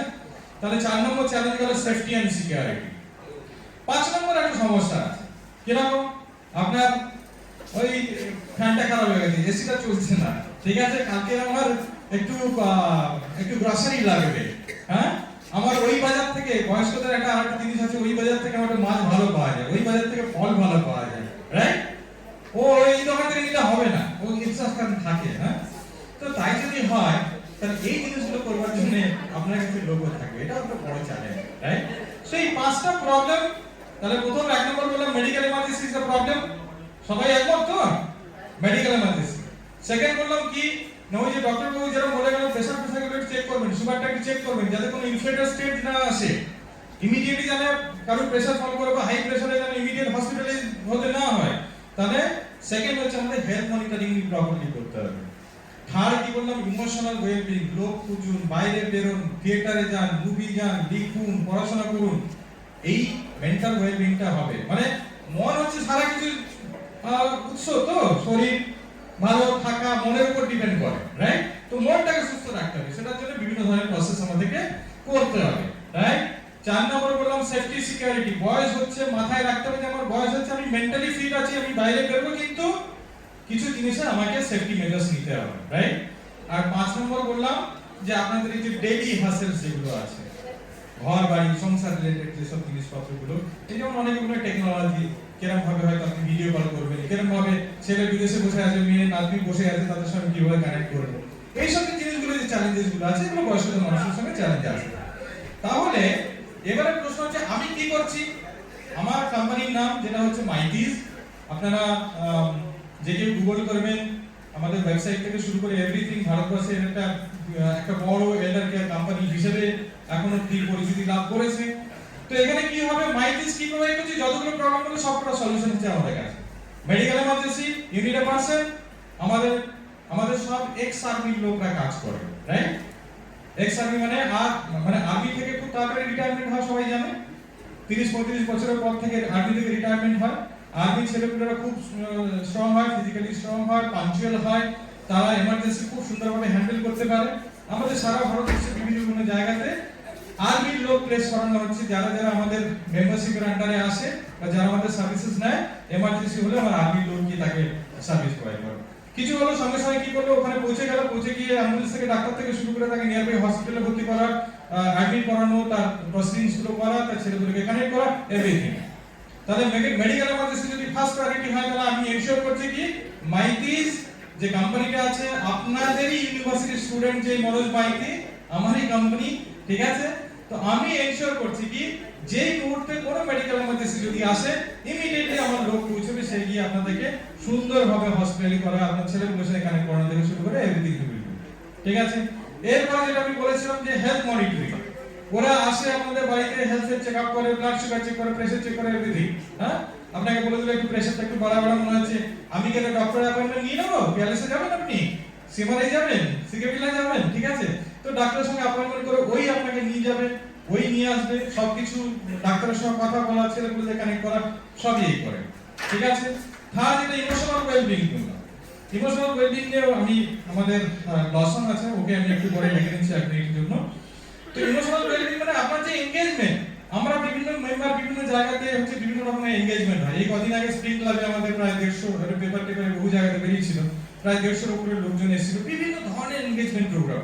আমরা উস্তাদ জাকির হোসেনের যিনি শিষ্য রয়েছেন জ্যোতির মৈত্রী পাখি, ওনাকে নিয়েছিলাম তবলা ফবলা বাজানো থেকে শুরু করে, যেটা আপনাদের সবার যেটা ভালো লাগে আর কি। ঠিক আছে, মিউজিক্যাল ইভেন্ট বানানো থেকে শুরু করে তাদেরকে নিয়ে কোথাও বেরোনো, পিকনিক করানো, এই সমস্ত জিনিস করানো, so that that person keeps going with life. ঠিক আছে, মানে জীবনের সঙ্গে অ্যাটাচ থাকে, কানেক্টেড থাকে, মেন্টালি ওয়েল থাকে।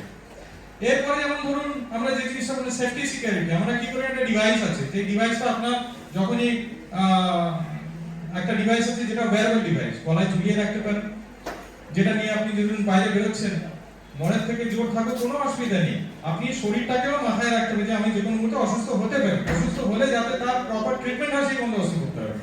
আমি কি করলাম, ওই ওয়্যারেবল ডিভাইসটা এরকম থাকে, সেটা পরে যদি যাই কোথাও, যদি পড়ে যাই ইমিডিয়েটলি ওখান থেকে নোটিফিকেশন যায় আমাদের টিমের লোকের কাছে।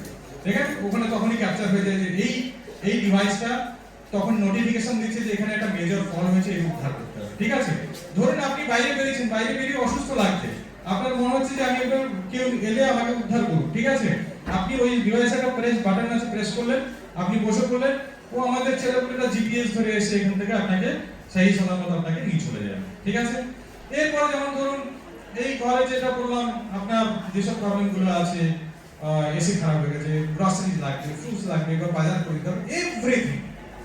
তাহলে আপনাদের যে যে জিনিসগুলো প্রবলেম, ঠিক আছে, সে কথা বলা, বই, আপনি চাচ্ছেন একটা কেউ এসে আপনার লিখে দিক, মনে হয় অনেক সময় যে কেউ যদি লিখে দিতে পারে, আমার হাত পা ভালো লেখা ভালো হচ্ছে না, এখনকার দেখুন আমাদের কি হচ্ছে, ল্যাপটপ ধরে ধরে হাত চালায় না, রাইট?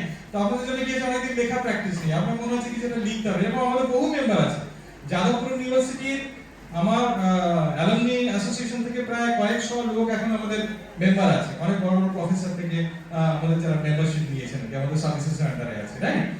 তো এই যে জিনিসটা হচ্ছে, তাহলে আমরা কি করছি, আমরা আপনাদের জন্য যত রকমের সার্ভিসেস হতে পারে সেটা একটা ইউনিফাইড আমব্রেলার আন্ডারে আমরা সেই সার্ভিসেসগুলো প্রোভাইড করছি।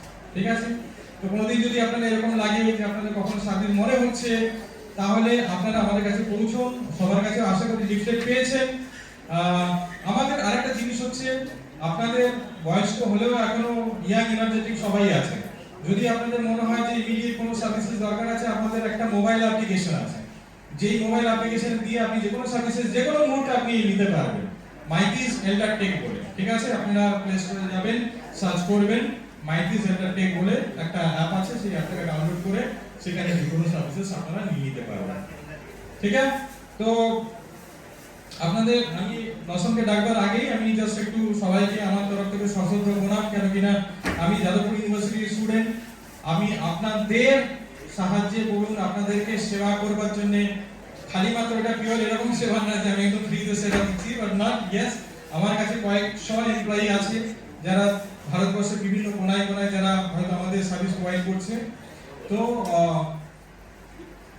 আপনারা মন থেকে আশীর্বাদ করুন যাতে এই আমরা আরো ভালো করে সবার কাছে পৌঁছতে পারি। আমি গর্ববোধ করি আমার যাদবপুর ইউনিভার্সিটির জন্য, আমি গর্ববোধ করি আমি যাদবপুর ইউনিভার্সিটির জন্য কিছু করতে পারছি। আমি এখান থেকে অনেক ছেলেগুলো রিক্রুটমেন্ট করছি, আমাদের কোম্পানিতে যারা এসে চাকরি তৈরি করছে। ঠিক আছে, তো থ্যাংক ইউ ভেরি মাচ, আপনারা সবাই ধৈর্য ধরে আমার কথা শুনেছেন, অসংখ্য ধন্যবাদ, প্রণাম। আর আমি ব্লসমকে ডেকে নিয়েছি, আমরা ইমোশনাল ওয়েলবিং নিয়ে কি কাজ করে, জাস্ট 1-2 মিনিটের মধ্যে যদি একটু ব্রিফ করে দাও। ইয়া, ব্লসম হচ্ছে আমাদের কোম্পানির কর্পোরেট ভার্টিক্যাল হেডের জায়গাতে আছে। তো উনি এই ইমোশনাল ওয়েলবিং নিয়ে 2-4টি জিনিস যেটা আমরা কাজ করি যেভাবে, সেইভাবে উনি একটু ব্যাখ্যা করুন।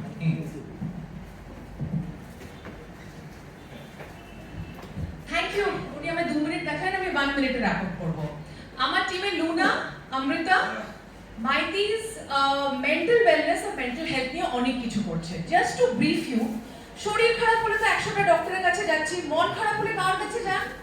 হাঁটু ব্যথা অর্থোপেডিক, হার্ট পেন কার্ডিওলজিস্ট, মন খারাপ হলে এনিথিং, নাথিং। সো কাউন্সিলিং এর ব্যাপারটা আমাদের দেশে এখনো ওইভাবে আসেনি। মন খারাপ হলে আমরা কারোর কাছেই যাই না। নাও ইমাজিন ডিলিং উইথ ডেথ, আনপ্রোডাক্টিভনেস, যেটা একটু আগে ডক্টর বললেন যে হবি অ্যাক্টিভিটিস করুন, কিছুতে এঙ্গেজ থাকুন, যেটা আমাদের প্রোডাক্টিভ ফিল করাবে। Retirement is not a destination. So এখানে আমরা মাইকিজে যেটা চেষ্টা করছি সেটা হচ্ছে আমরা নিজেদের ইমোশনাল কম্প্যানিয়ন্স বলি। আমায় চা খেতে ডাকতে পারবেন বাড়িতে? ওকে, am I welcome? আমি যদি বলি আমি আপনার বাড়িতে আসবো কালকে চা খেতে, I think I'll be welcome. So please call us. আমাদের এখানে আপনারা ভলান্টিয়ার করতে পারেন। আমাদের এখানে অনেক রকমের আমরা অ্যাক্টিভিটিস করছি যেখানে আপনাদেরও এনগেজমেন্ট আছে, আমাদেরও একটা পারপাস আছে। আমাদের পারপাসটা হচ্ছে টু ইরাডিকেট লোনলিনেস। একটা ডেটা বলছে যে any given point of the time ইন্ডিয়াতে 14 মিলিয়ন পিপল আর লোনলি। তো এত কেন লোকেরা একা, যখন সবার কাছে সোশ্যাল মিডিয়া আছে, উই আর কানেক্টেড, ছোটবেলার বন্ধুকে আমি ফেসবুকে খুঁজে পাচ্ছি, yet I am lonely. So এই জিনিসটা আসে বিকজ আমরা কোথাও না কোথাও মনের মতো কাউকে কানেক্ট করতে পারি না। Isn't it? বেস্ট ফ্রেন্ড, কালকে বেস্ট ফ্রেন্ড নেই, বেস্ট ফ্রেন্ডের accident, best friend hospitalised. So আমার লাইফে কে আছে? আমি ভাবছি আমি চেস খেলিনি 30 ইয়ার্স, আমার সাথে চেস খেলার জন্য কাকে আমি পাবো? This is where we come in. I hope সবার কাছে লিফলেটস এসে গেছে। Please connect us. আমরা পার্সোনালিও নিজেদের নাম্বার দিয়ে যাচ্ছি। আমরা ছোট ছোট সোশ্যাল গ্রুপসে ডিফারেন্ট অ্যাক্টিভিটিস করি, ডিফারেন্ট হবি ক্লাসেস করি। কারো গান বাজনা ভালো লাগে তো আমরা গান বাজনা সেশন করি। আমার emotional কম্প্যানিয়ন্সরা trained and certified team of men and women that are different musical instrument থেকে, কবিতা আবৃত্তি থেকে, spiritual lessons, just গল্প, চা আড্ডা সেশন, এই টাইপের ডিফারেন্ট অ্যাক্টিভিটিস আমরা করি। কখনো যদি মনে হয় যে কিছু একটা করলে ভালো হতো, গেটিং বোর্ড, রিমেম্বার মাইকিস, connect with us. Thank you so much. আপনাদের হয়ে আমি একটাই প্রশ্ন ওনাকে করব, আপনারা কি এগুলো ফ্রি সার্ভিস দিচ্ছেন? Exactly, very good question. এখনই স্যারকে আমি একটু ডাকবো। আমাদের ফেসবুকে একজন জিজ্ঞেস করলো, ও elderly care very expensive. Elderly care, আমার কাছে একটা কোম্পানি এসে বললো বছরে লাখ টাকার প্যাকেজ, যেখানে আমার কেয়ার ম্যানেজার যাবে, অ্যাক্সিডেন্ট হলে আমরা আসবো, অ্যাম্বুলেন্স নিয়ে আসবো, অ্যাম্বুলেন্সের দামটা কিন্তু আলাদা, নেই 1 লাখের মধ্যে।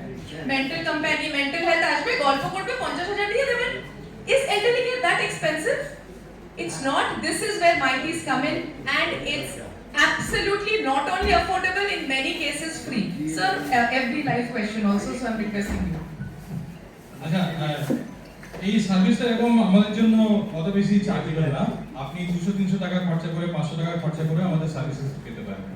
একটা এমার্জেন্সি হলো যেখানে লাইফ সেভিং, লাইফ থ্রেটনিং আছে, যেখানে আপনার মনে হয় লাইফ সেভ করা খুব ইম্পর্টেন্ট আছে, সেখানে হয়তো 500,000 টাকা আপনি খরচা করতে পারেন।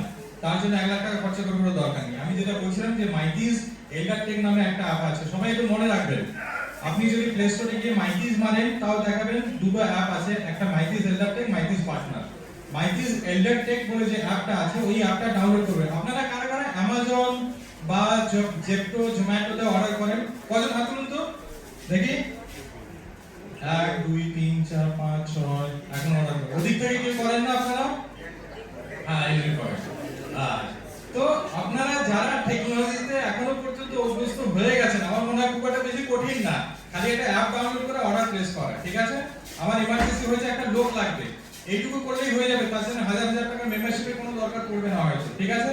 সো আপনার কাছে, সবার কাছে লিফলেট আছে, দেখবেন মাইকিজ নামে একটা অ্যাপ আছে, অ্যাপটাও ডাউনলোড করে নিতে পারেন। আপনারা ফোন কল করতে পারেন। যারা যারা টেক সাবি আছে তারা অ্যাপ ডাউনলোড করবেন, যারা টেক সাবি নয়, ফোন কলে অভ্যস্ত আছে, একটা ফোন নাম্বার ওখানে দেওয়া আছে, আপনারা ফোন করবেন 9007833933। মাথায় থাকবে, ঠিক আছে? তো এই নম্বরে ফোন করে আপনারা সারা সার্ভিসেস নিতে পারবেন। আর আমি যখন যাদবপুর ইউনিভার্সিটির স্টুডেন্ট, আপনাদের জন্য অনেক কিছু ডিসকাউন্ট আমি দিই, কোনো অসুবিধা নেই, ঠিক আছে? তো আমাদের সার্ভিসেস অ্যাফোর্ডেবল, অ্যাবসলিউটলি অ্যাফোর্ডেবল, ঠিক আছে? হ্যাঁ,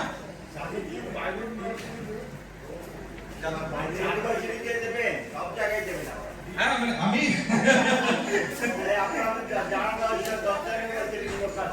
আচ্ছা, ওকে, ঠিক আছে, সবার জন্যই হবে। হ্যাঁ, অসুবিধা নেই। Thank you.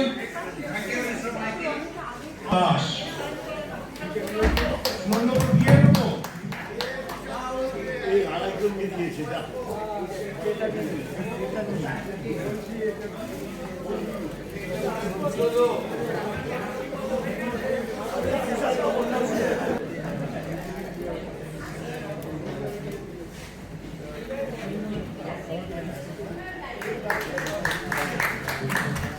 একদম সামনের রয়ে আবার শ্রী অজিত কুমার মিত্র,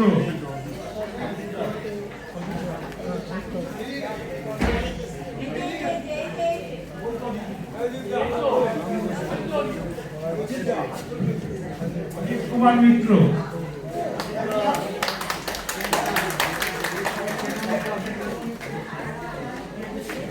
শ্রী শিবেশ চন্দ্র চক্রবর্তী আছেন, আসবেন থাকলে